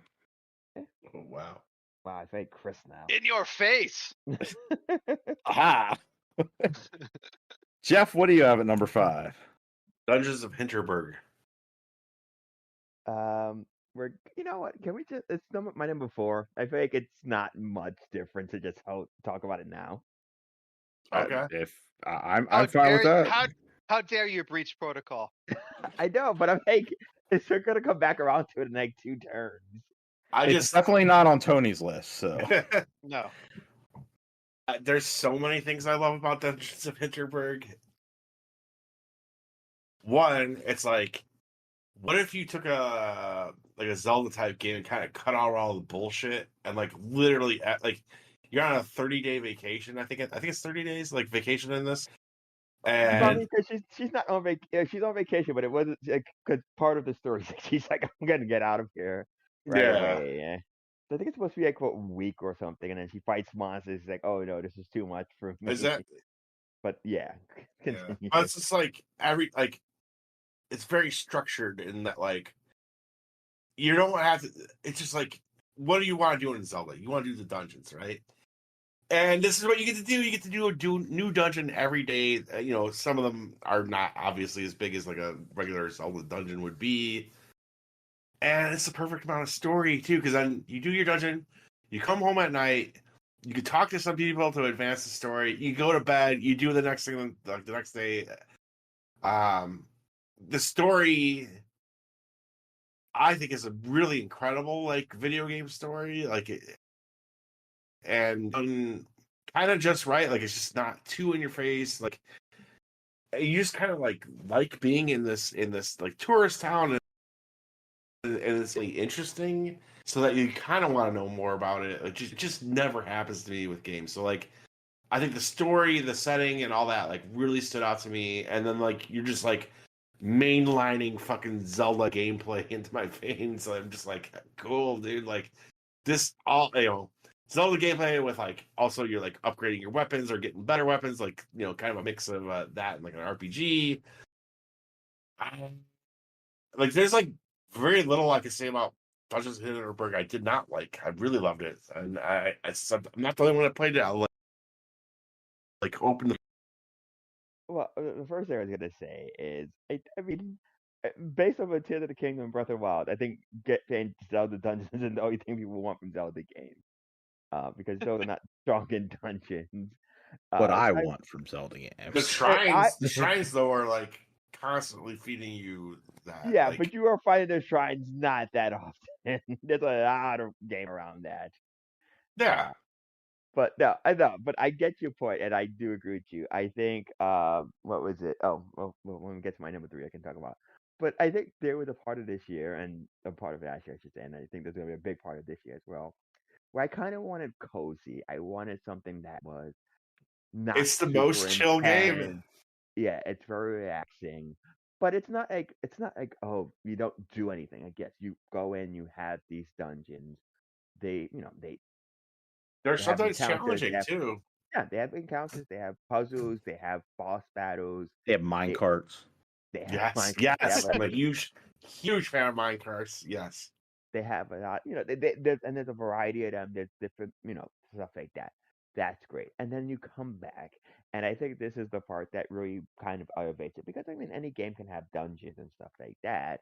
But like, yes, we kind of Chris was talking about what metaphor. It's like then you get and you kind of become a person in this town, and the fact that one people come to this town just to fight monsters is weird to me. But I'm also like, I like awesome. this. It's such a I cool I story. I enjoy the premise of like found a way to make an RPG that's modern, because so much of it is tends to be like fantasy. It's either like like ancient fantasy, or like post futuristic fantasy, or steampunk fantasy. Like there are very few like RPGs set in what could be in Colorado. It's Um, about a subject matter that like I don't think I've ever seen covered in a yeah, movie or anything. Where it's like, what is it? What is being a like tourist town like what does that mean like to the people that live there? we've Uh, seen it covered in movies and TV shows, but it's that it's very it's like not like a it's topic very I've it's seen a probably ton of. rare. It's like you, I but I think like the other the kind of like other side of that though is like what happens if magic returns to the world? yeah. like like Yeah, like something that you thought was like it's something I've always like toyed with writing a story about, like bringing like magic back into modern day setting. Like and what would happen with they turned it into it? Capitalism. yeah. I love that. Like it's so fucking awesome. And then like the other thing I like about it is like the vibe of it is like when you get done with hang out at night and you're like getting to know these people. I don't know, dude. It's really incredible. Like like it has that feel like when you're on vacation, when you meet people that like you have a really good time with them, but this is like a finite thing. You know what I mean? Like Yeah. Well, the thing I thought you want to say, which I do think is ruining a lot of stuff, is it is also dealing with burnout, because part of the reason you go on this vacation she needed time away from work, and Yeah. Yeah. I think that's what I often don't see tackled, and I think it's something a lot of us are going through since COVID is just we need like there needs to be a way to disconnect from the world. And listen, if there was a place right now that allowed me to fight monsters, I would not do it for a month. But give me a couple of days to get out some of that aggression and some of that, rage and just go to town. I would do it. Also, And I, like you go there and like your phone don't work, your computer doesn't work, like the like new technology like outside of like the television doesn't really do shit. So like you can't be like there's like one guy, he like posts shit on social media, but like he has to have like a special setup or has to leave the town to do that's it. right. Yeah. Yeah. Uh, th- I- this game, man, I think it might be one of like the most underrated games of the year. Like, it just feels like us three like really loved it, and I didn't hear shit from fucking anyone else about it. I think a lot of people just maybe don't have Xbox, but When I was playing, I needed a vacation from Dungeons of Hinterberg. oh wow, Just didn't work for Tony at all. No, did not enjoy the gameplay. I don't think it's good. wow. I mean, that's fair. I don't think it's fun. But yeah, high on Jeff and Earl's list, a little bit lower on mine, but still in our top tens. And then Tony hated it, but It's fine. can't all have it. So, Can't like everything. right, Tony, what did you have at number 4? My strategy game of the year, Age of Mythology Retold. Yeah, my pee break time. I'll be right back. I mean, I'm not going to talk about it a lot because we talked about it last week quite a bit. Did we? But like Yeah, a couple times. several times, yeah. So, I was just making fun. but a game that takes like what was kind of the ugly stepchild of the Age of Empires series and makes it into a fully fledged game with a lot more content and a lot of fun stuff to do. I really enjoyed playing through it. I'm not going to harp on it a lot, but best strategy game that came out this year, bar none. Very, very fun. Very good. Nice. And it was also our co-winner of Best Remake Remaster. Indeed. All right. My number 4, I'm gonna guess that Tony has this on his as well, but we'll see. Indiana Jones and the Great Circle. Yeah, you can hold that one for a little bit. All right. Earl's was Again. Dungeons of Hinterberg. And Jeff, are you back? He is I not. told him not to go. He did not listen. He did not listen. I mean, I could talk about Age of Empires more, or Age of Mythology more, but I don't really. It comes back and we're still talking about it. It's like, What? what is going on? Um, that Jeff, you back? Guess not. I am gonna cut this piece out so that it We'll pretend like he never sounds left. like he never left. Yeah. Well, he could leave, but like that he came back really quickly. Yes, like because he did very openly say, "I am. It is now time to go get a drink." Or you could just like splice in a clip of somebody going, Jeff, or you say, Jeff, are you back? And you just splice in like, no. There's just a Papa, can you hear me?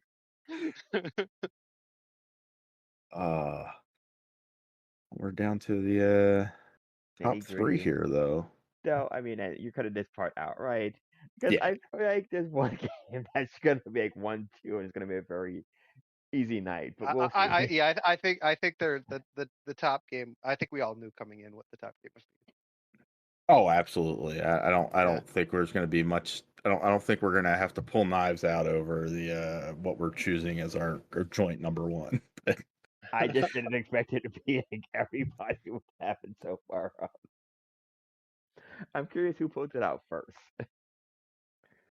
and that's what people Yeah, it'd be interesting. It's like, does it show up in the next round, or does it slip into Yeah. the round after, or does Jeff whip it out in his next pick? I have a feeling it's higher up on Jeff's list. Yeah.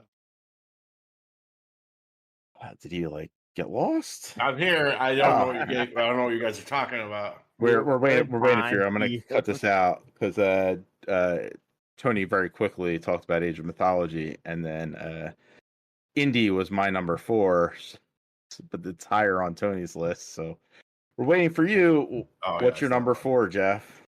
Zelda. All right. So we can hold off on that one for a little bit. Okay. Well, for at least a little We bit. waited all that time.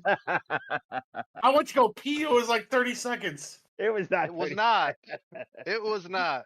We have a I don't know. timestamp here too, so we can see. It's fine. Tony, what is your number 3? Helldivers 2.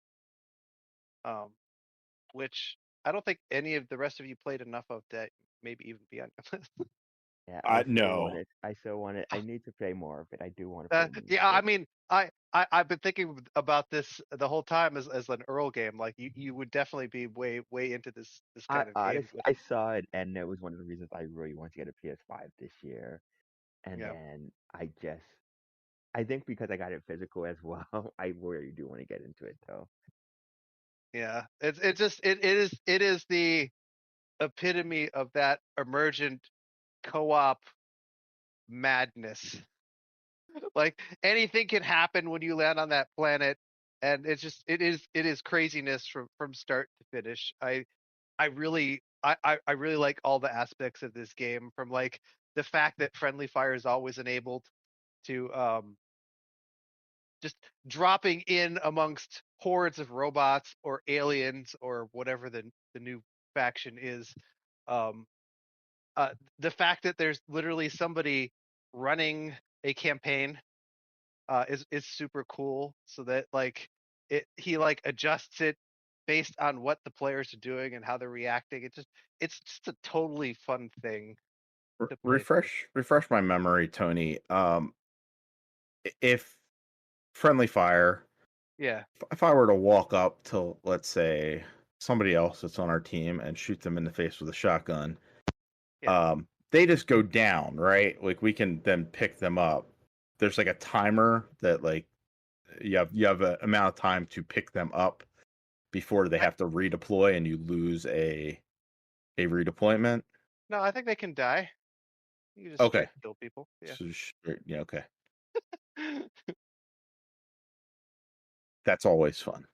Yes, that part is quite amusing. I mean, I think there are some things about it that are less good. I think the barrier to entry, which I think is Chris's problem, Yeah. the game. Like once I and my other friend who I'd played a lot with, and Walt had played a bunch of this game, like we were just like gods, and it's less fun to not be a god. Where like I'm Yeah. walking around and I have like a shield around me, and like I'm putting down like giant orbital strikes of death, and Or it's boring to be a god, right? Because then you're Yeah. like, all right, well, Chris can't join us in like the higher difficulties. So we have to Right, play yeah. baby difficulty, and it's like, oh, this isn't fun because yeah, One, it's not and fun you're- for me because I'm just Yeah. I'm invincible compared to these guys. and But like you're not that- getting the resources either. Like there's Yeah, no and real reason to play there. that's kind of one of the cool things about it though too, is that like you can always like crank up the difficulty, and there's a reason to crank it up. It like encourages you to do that, because if you don't do that, you can't keep upgrading your stuff. Right. So a fun game. It's really good to keep playing, keep getting better at. I want to go back from time to time, but it's kind of, it's a lot of skill. Like I would have to start getting back into it. Relearn it again. Yeah. So On the other hand, I'd be relearning with my awesome equipment, so that would be something. You would, yes. They did add a third enemy faction, right? Yeah, they did, and I haven't played it yet. which is why I can't remember what it is. Not that the robots and bugs weren't awesome and completely different. Oh yeah, absolutely. It's weird to go like from fighting the bugs, and like you have like shotguns and certain equipment you would always use, and you wouldn't have to worry about hiding behind rocks and stuff. And then you fight the robots, and now it's a shooter, and they're shooting back, and you're like, oh, I can't stand out in the open because if I do that now, I die. Yeah, the first time I played it with you guys, and like so we did like a couple of like the the big bug planets, and then we're like, hey, let's go check out the Terminator planet, and it was like, oh god, like I'm getting murdered immediately because these guys are shooting me, and they're like super accurate because they're robots, and a completely different vibe and tactics that you need to kind of approach it with. Yeah, so it's a great game. I wish you guys had gotten into it because it is really good. My number 3 is Prince of Persia, The Lost Crown. I'm assuming it's not higher on your list, Jeff. No, I'm assuming it's not on your list. It's not on my list. Yeah, it's a good game. So we can talk about it, Earl. Okay. Prince of Persia. He's like, I don't care now. We passed it. We passed it. The moment's passed. It is. I will say one of the weird things is like going back to again that's higher up on your list, but again, really clever Metroidvania. I think again, as much as I enjoyed Dread, I don't think combat has ever been Metroid's strongest suit. Where I think this game gets it. This game's like, yeah, we're gonna throw you. I was watching a podcast recently, or video cast, whatever you want to call it, and somebody was like, the boss encounters reminds them of Smash Brothers, like 1v1, where it's more like, because I mean, it's a tiny arena, and you're like, a lot of it is learning how to parry and dodge, and time counts as property to attack bosses. And I think it's just a fun loop with going through that environment, getting a new weapon, getting new gears, and just exploring this really gorgeous environment with a great. I'm a fan of the Prince of Persia games, and I think this was just a really fun turn on that franchise. It's a shame that these games don't sell better, but if you haven't played it, I'm sure at this point you could probably find it for a nickel somewhere. They give it out, but it's a great game to check out. Yeah, I super loved it. Clearly, as a pellet number 3 on my list, and it's a great mix. So like, I think the combat is fun, good, offensive, defensive kind of approach to it, where you do have to kind of learn to parry. You can't just wail away at enemies. But once you do figure out that parry and the other offensive attack skills that you get as you progress, like, becomes really satisfying to do. And then pair that with some diabolical platforming. There's some like wicked stuff in here. There is. I enjoy that aspect of it. I know some people are like, hey, it gets a little too hard. I enjoyed that aspect of it, like where it's like you're doing everything, and it has to be near perfect to get through some of these gauntlets. I like to think of myself as like good at platforming games, and I'm not like a savant at them, but like, I'm well versed in platforming games, and there was a challenge here that stopped my progress in the game, so like I can't put it on my list because of that. But like everything up until then, I thought was incredible, and I thought like the boss fights. I'm surprised you guys like the boss fights because they remind me of, I hate to say it, like Dark Souls or something like that, where it's like they're actually challenging. I do wonder, Jeff. Like I think I've come to this in a different way. It's like the boss fights in this are 2D. I wonder if maybe it's just the 3D just overwhelms me when I play something like Dark Souls or I don't know, or Elden Ring. And that's I was gonna say that could be it, because I think it's very easy when like the person's either right in front of you, behind you, above you. There's only so many ways it can be, and you can where it's like you're. When it's in 3D, you get to roll the side. But like that's the thing. That's like, helpful. Yeah, but it's also like you could roll to the side, or I think I mean, and to be fair, like my thing with Elden Ring and Dark Souls is honestly I've just never played them. It's not like me Yeah, you hating might because love them. I could very well be that. I just never played them because all I ever hear about is how, and I don't want, and again, we'll get to this with my number three. I don't necessarily want like to pull my hair out and get frustrated with a video game. Um, the other thing, the big negative I was gonna say about Prince of Persia, and this is a problem not with just Prince of Persia, a few games recently. You do not have to use every single combination of buttons to do something. I think That at is true. Yes. I think at some point, if you need to start comboing button presses, you're doing too much of the video game. Yeah, There are there's some platforming challenges where you're pressing everything like in succession Yeah, and using all yeah. different skills and With like split second timing. yep. I just these rooms there was like 4 rooms you had to get through. I threw like 2 or 3 of them, and I was like, you know what? This is really pissing me off, and I deleted it. Like I got so mad, I deleted it off my Xbox. And those are mandatory. Like you Yeah, no, you it's have to do them to absolutely progress. Yeah. But up until then, I was like, this is a really impressive game. Like if you're into that genre, which I am, it's worth checking out. It's just again for me. If I had got past that, which if I tried enough times, I probably would have. Like, it would have been in my top 10, probably. Like, it is really good, but oh well. But either way, we did enjoy it. Earl, what is your number 3? my number three is Flock. I mentioned this again on the podcast. I think once, well, more than when I was playing it. It is again, like I said, I think cozy was just what I needed. I think it was the run up to the action, really, and the post action has not been much better.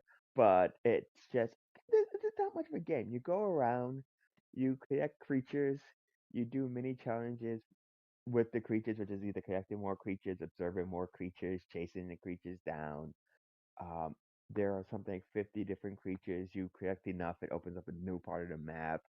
It is just really chill. It's very calm. It's very cute. It's very charming. And it is just so low stress that I'm like, thank you. It was fantastic. And it's on Game Pass, which, again, if it was not, I don't think I would touch this game. But I do recommend checking it out if you just want something for, an hour or two. I mean, it's longer than that, but if you want to play something for a bit, just to kind of get your mind right. That actually sounds like something I might want to try out. I know you've And mentioned it multiple yeah, times before, but and it's co-op too, so if you want to play with somebody. nice. Jeff, what is your number 3? My number 3 is Path of Exile 2. All right. Yeah, Musk. Yeah. I'm on that Musk scent. I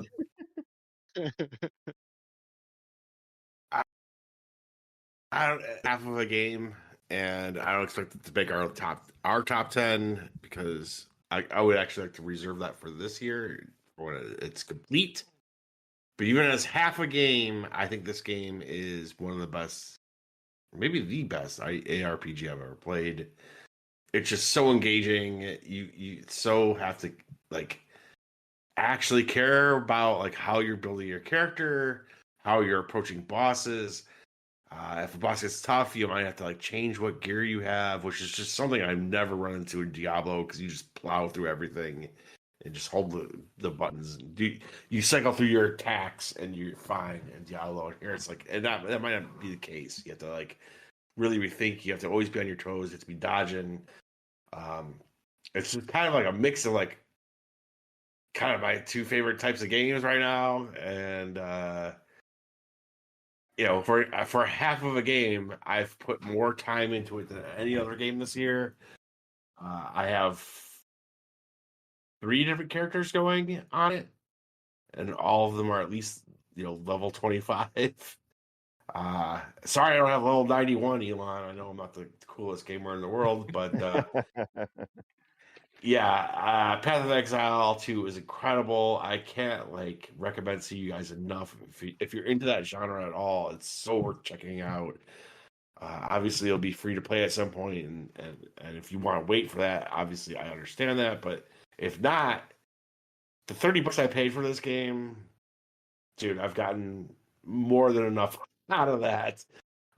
It's really great. I cannot believe it's only half the game because there's like so many memorable bosses in just half of a game.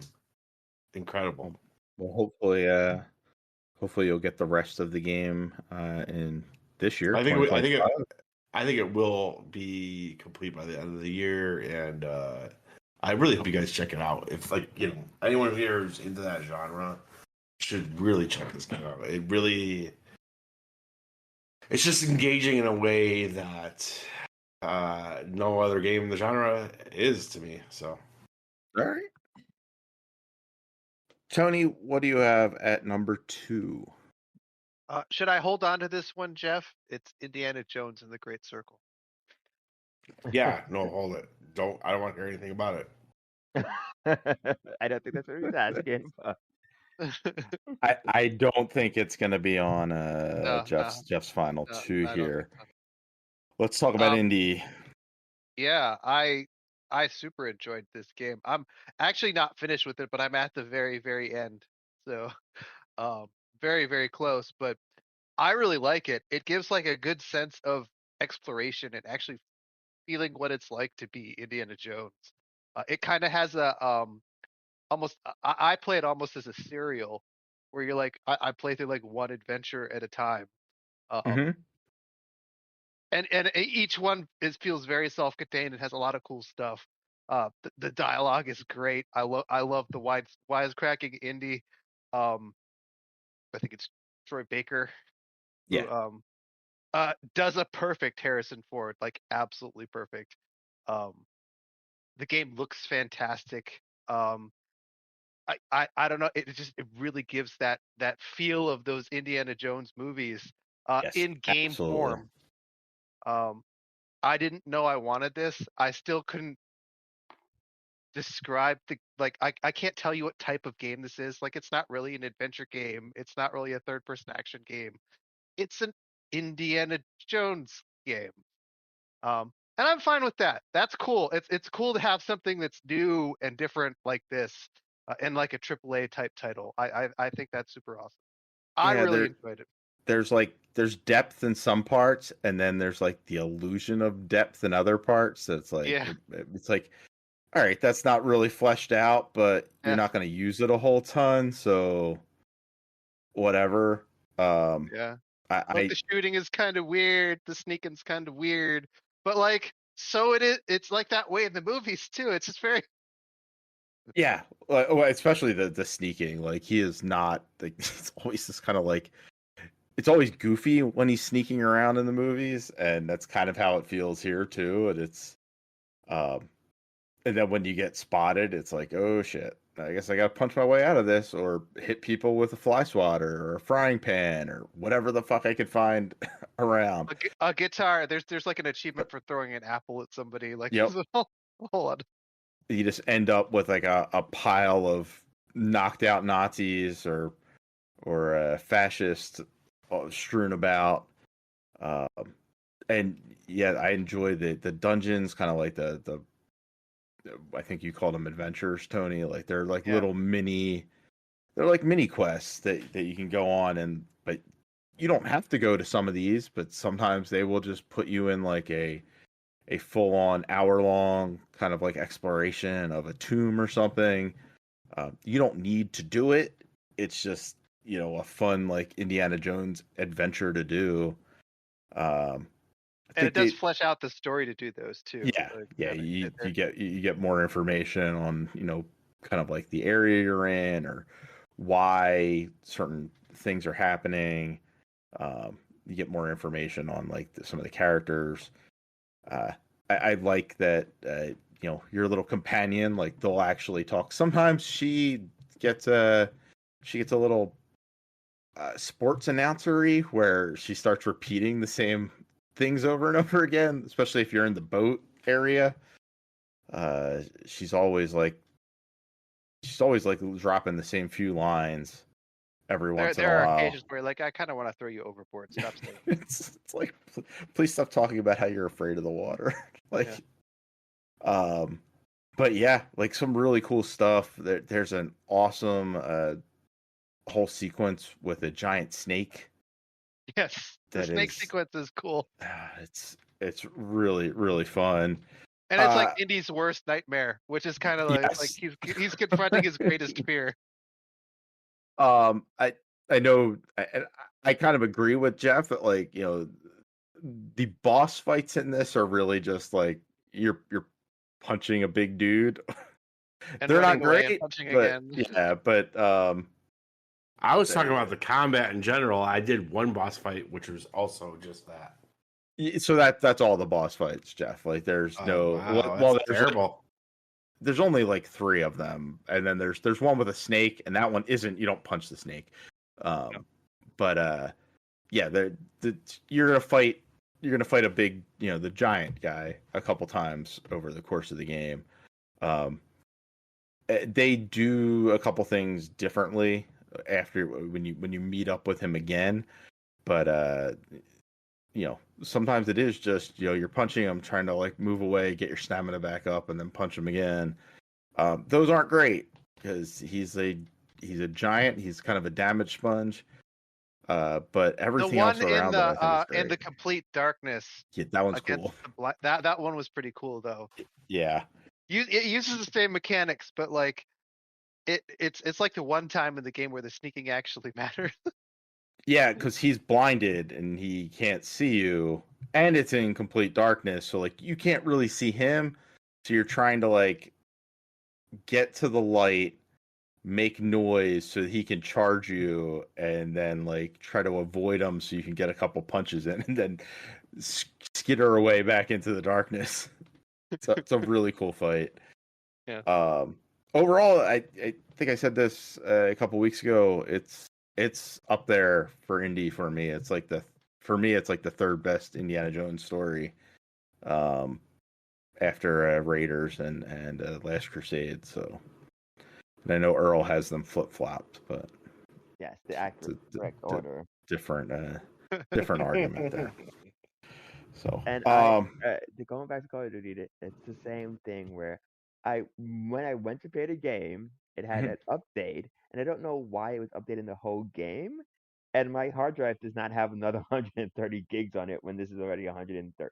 What, it's 113 or something like that. Yeah, it's outrageous. huge. It's a massive game. Which I had it installed, but it was updated, and it's like there's no room to update it. If that's true, I'm deleting it.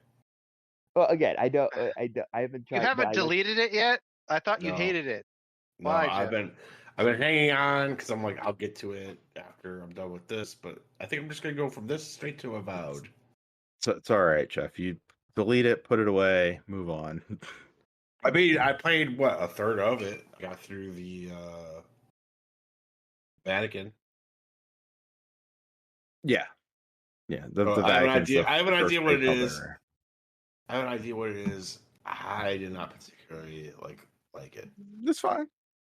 It's not going to work for everybody. I have a feeling we will be talking about my number 2 again. So I have Balatro at number 2. Save it. Yeah, you can Save it. All right, Earl, what do you have number 2? My outro. All right, Hey, Jeff.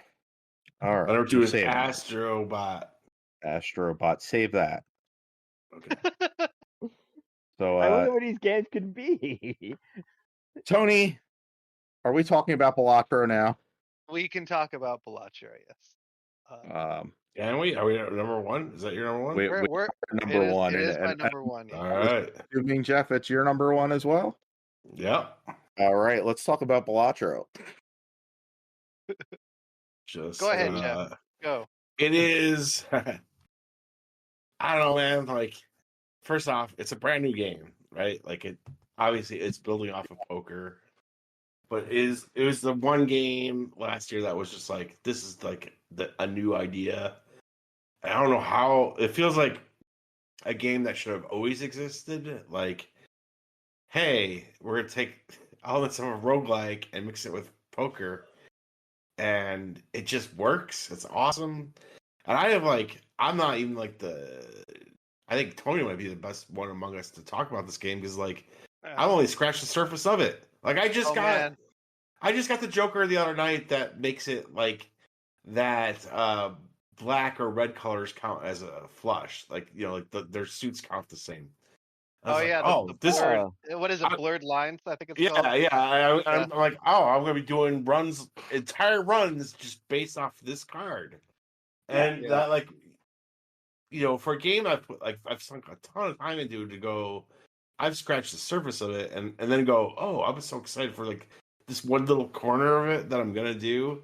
Like I still play this game every night, dude. Like, yeah, obviously I took breaks throughout the year. It's nice, like before I go to bed, like I think Elatro, man. Like, and there's just something iconic about that. Like, where it's like you created a new game, everyone who plays it loves it, and you could pretty much play it forever. Like, I don't know, dude. It's kind of a no-brainer for me. Yeah, it's one of those games that I actually had to delete it off my phone because I can't stop playing it. It's Yeah, it does get that bad. It's just too good and too addicting, and like the music is really soothing, and just kind of get into it, and then you look up and you're like, oh, an hour and a half has gone by. I thought I just sat down. I got obsessed. Like I love how different the decks are. Like you switch decks, and the game plays completely differently. It's just the randomness of the jokers and trying to figure out like how best to use what you get. It's really cool. And then I like getting to the boss blind and how they like tend to turn everything upside down. Like some of the stuff like not being able to see your cards or like flip I hate that one. Yeah, or not not my being able to see favorite. your jokers and like shuffling them all around.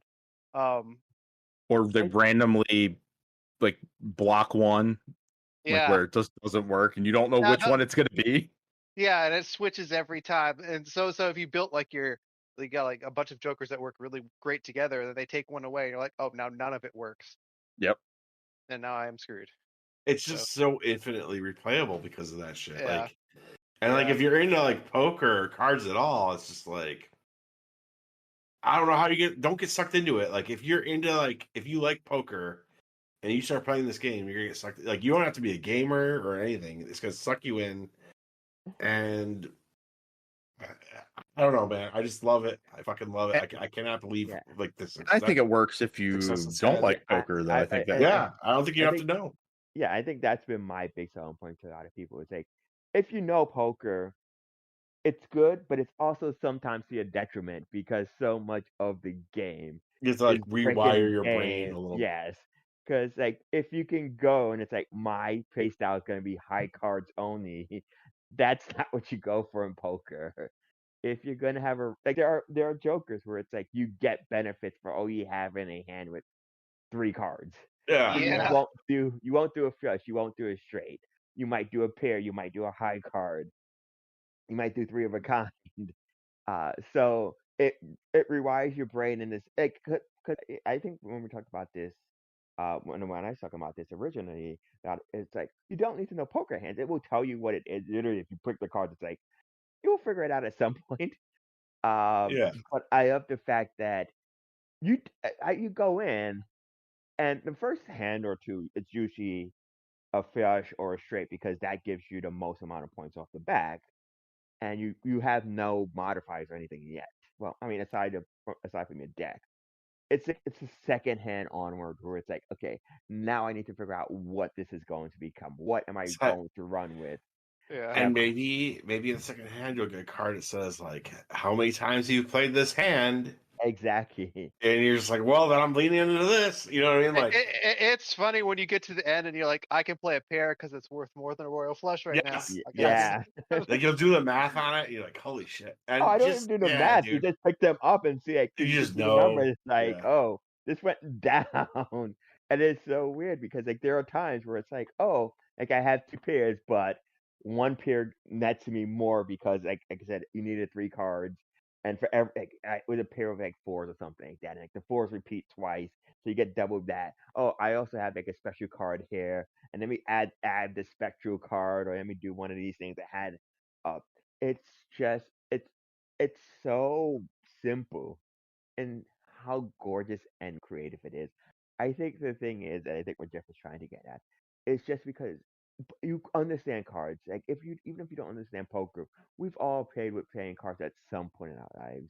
And as much as I love Vampire Survivor, as much as I love Slay the Spire, they have a certain video game logic that you need to understand. This is like I can figure it out, It's or I can mainstream as fuck. yes, I can just play. It's.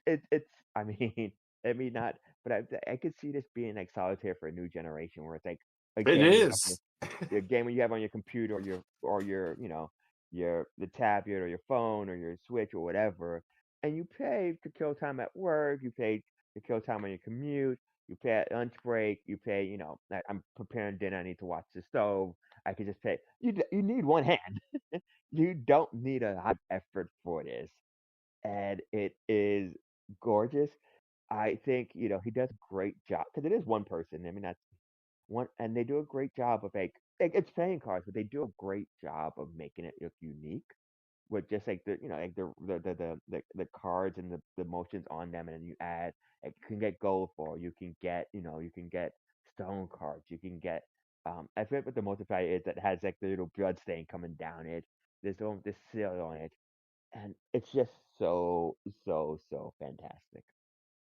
Uh, it kind of joins a group of games that I call forever games, like It is. Tetris or Lumines. Like Yeah. it's like one of those games that like you can sit down at any point in time, whether it be tomorrow or 10 years from now, and like it's still gonna hook you in, Yeah. and be awesome. It's a game I'm going to own on every console that I have for the rest of my life. Yeah, like every time they re-release it, It's like I'm I gonna need own it it. on that Yeah. thing. Oh yeah. I need Electro. Obviously, you need that game. And so like to me, that's just like it makes it such a shoe in for Game of the Year. Like how many games get that status? Very few. Like I think Echoes of Wisdom was an excellent game this year. Excellent Zelda game. But I'll play it a few times in my life, but I'm going to play Blatcher for the rest of my life. And so it's not a hard choice for me. All right, well that's Balatro high on all of our lists. Game of the year for Jeff and Tony. My number one is Astrobot, which Jeff had at number 2. Yeah. I love Astrobot. It's a wonderful, joyous, It's beautiful so little good. game. I did everything in that. I don't normally like sit down and do everything in a game, and I did everything. Like And you weren't even going for achievements, you're going for trophies.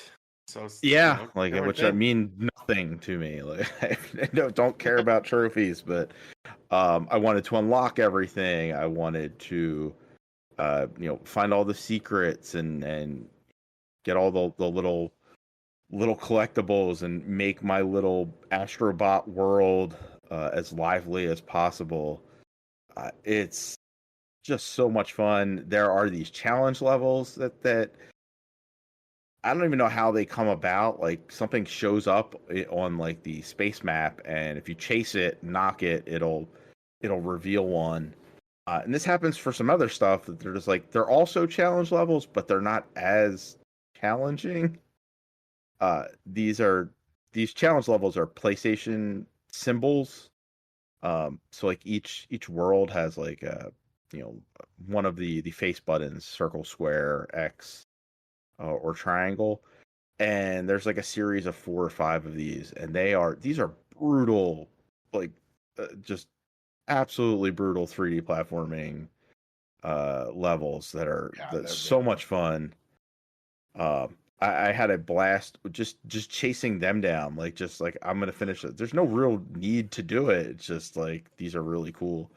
And then they added some more levels that are all like time based. And I went through them and played all them as well. Like it's just absolutely phenomenal. I mean, I can't see anything in disagreement. I agree with all of this. It's But a lovely game. still go Blatcher. That's fine. That's fine. But I mean, like, I get to. Yeah, Astrobot's right there for me. Like, Astrobot's the reason I bought PlayStation 5. Like, I just didn't know it at the time. It is I would say it's the best game on It that is. system. Yeah. I wish I should have been so cheap right now. I still want to play this game. It's so good, dude. You're gonna love it when you play it. I think if you love Mario 3D Mario games, I It's think better you than will some love some of them. Yes, there are ones that are also better than it, but it is up there. Like it does some really really great stuff.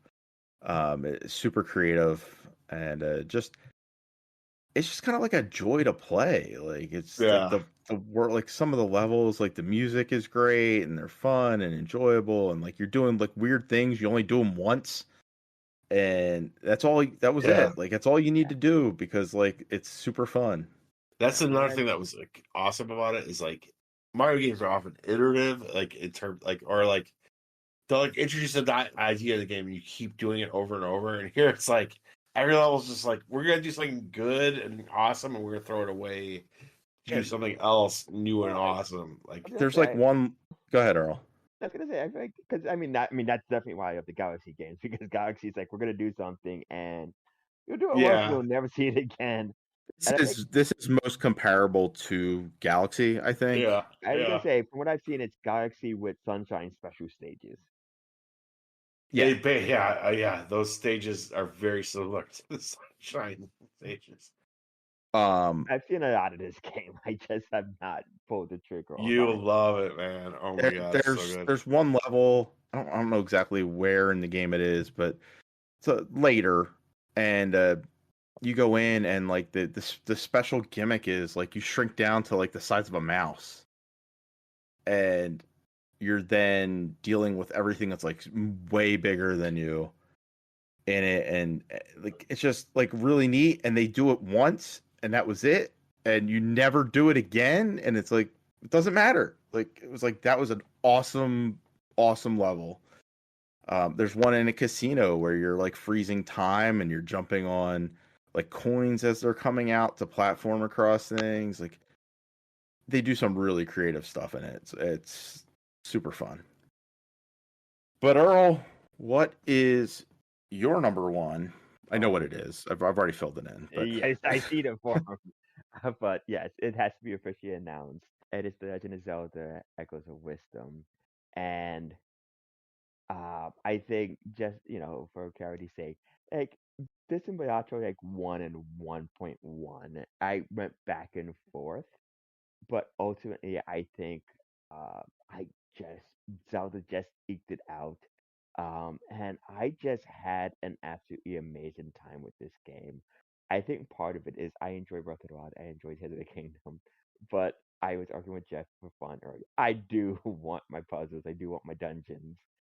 And to be fair, this game does break out of that because of the Echo system, but you do still get that proper setup, and I do love the Echo system. I think when they revealed it, I thought it was going to be very limited in what you do as a player. And in some regards, it can be, but it never.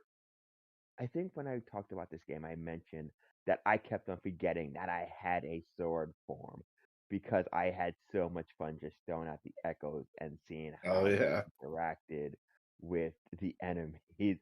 And then forget, like, oh, right, I can also attack enemies directly if I wanted to.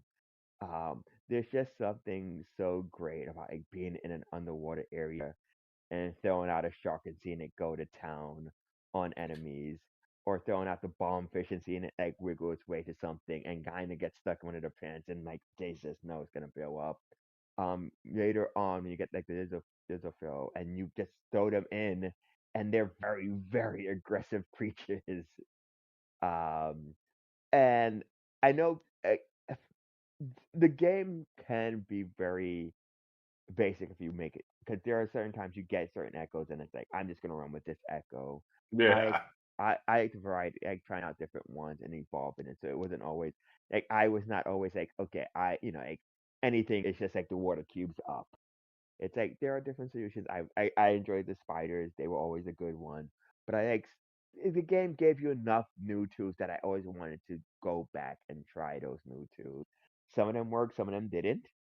it happens, but there was enough that there was always some variety. They were always offering you something new and different. I also like the setup. I like the story. Not the necessarily in getting kidnapped, but the whole thing with Zelda. I mean, spoilers. Like, she rescues her dad.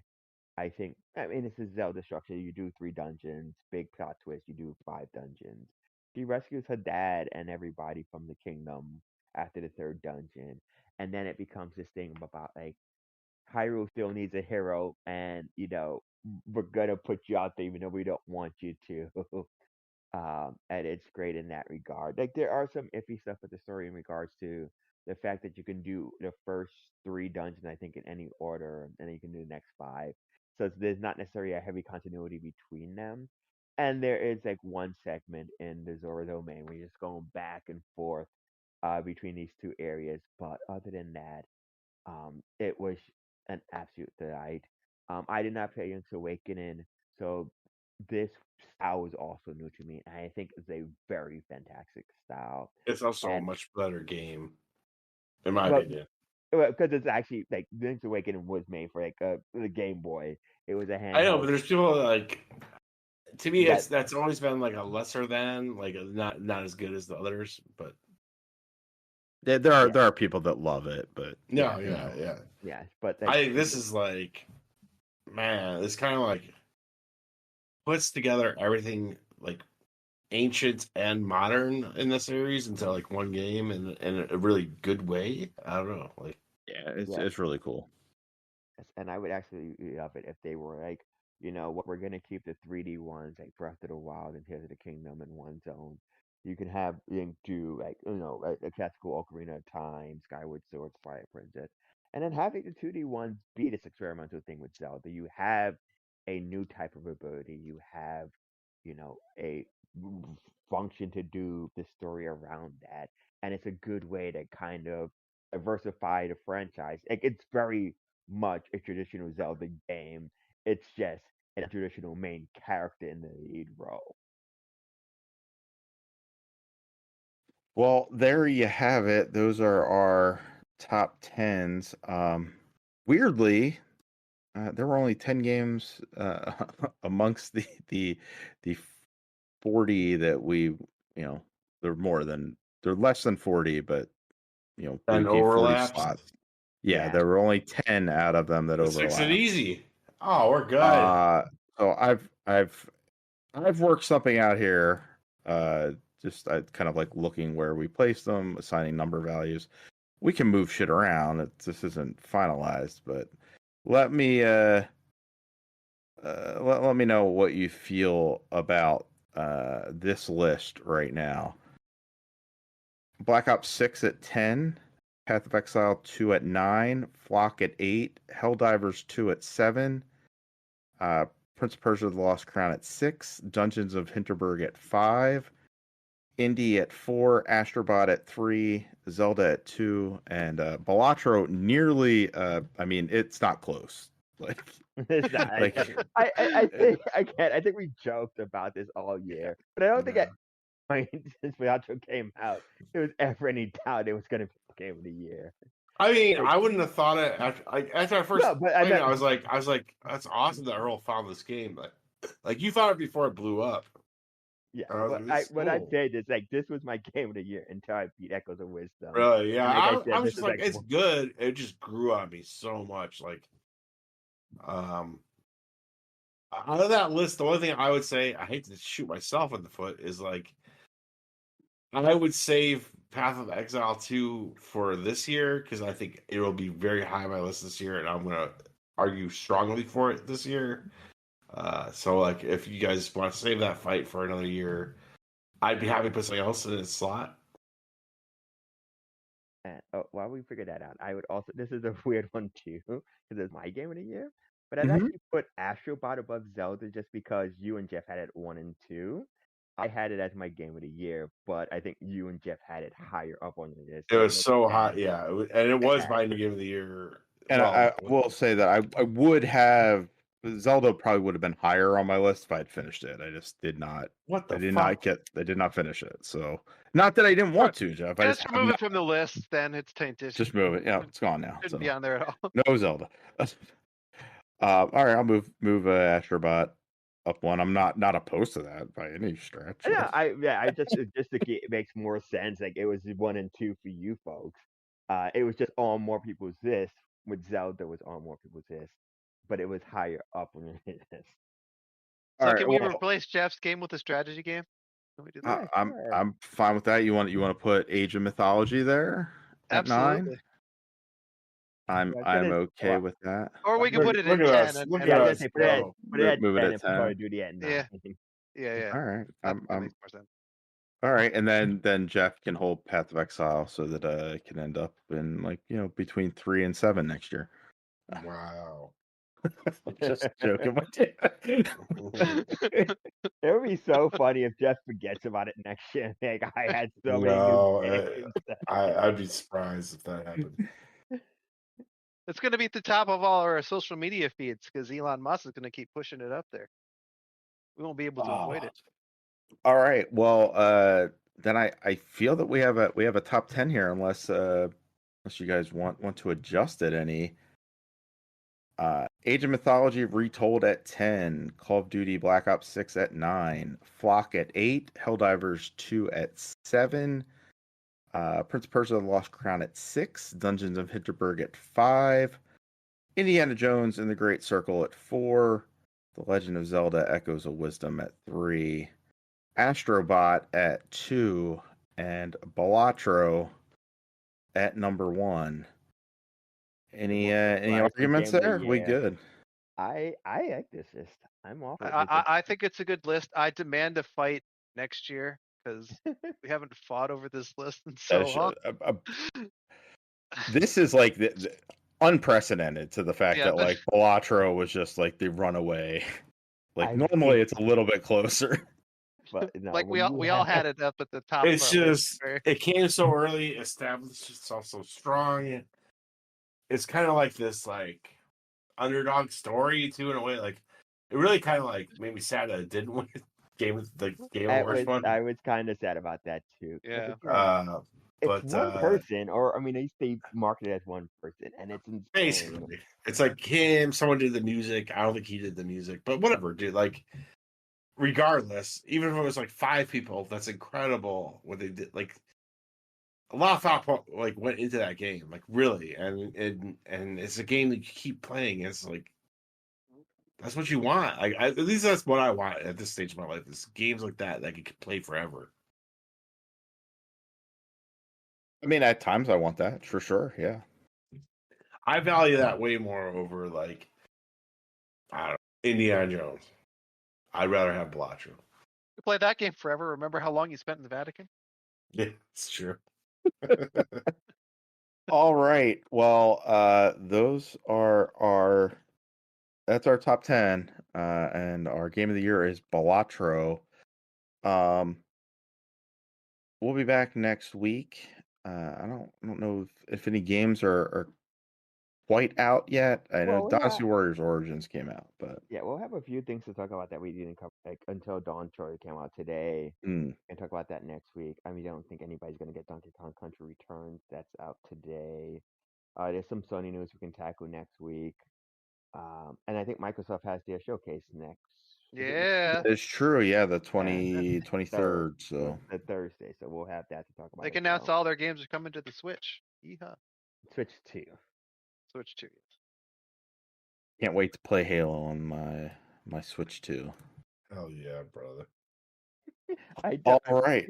curious to see what they do because Halo Master Chief Collection is a massive game, and the Switch has like 30 gigs of memory.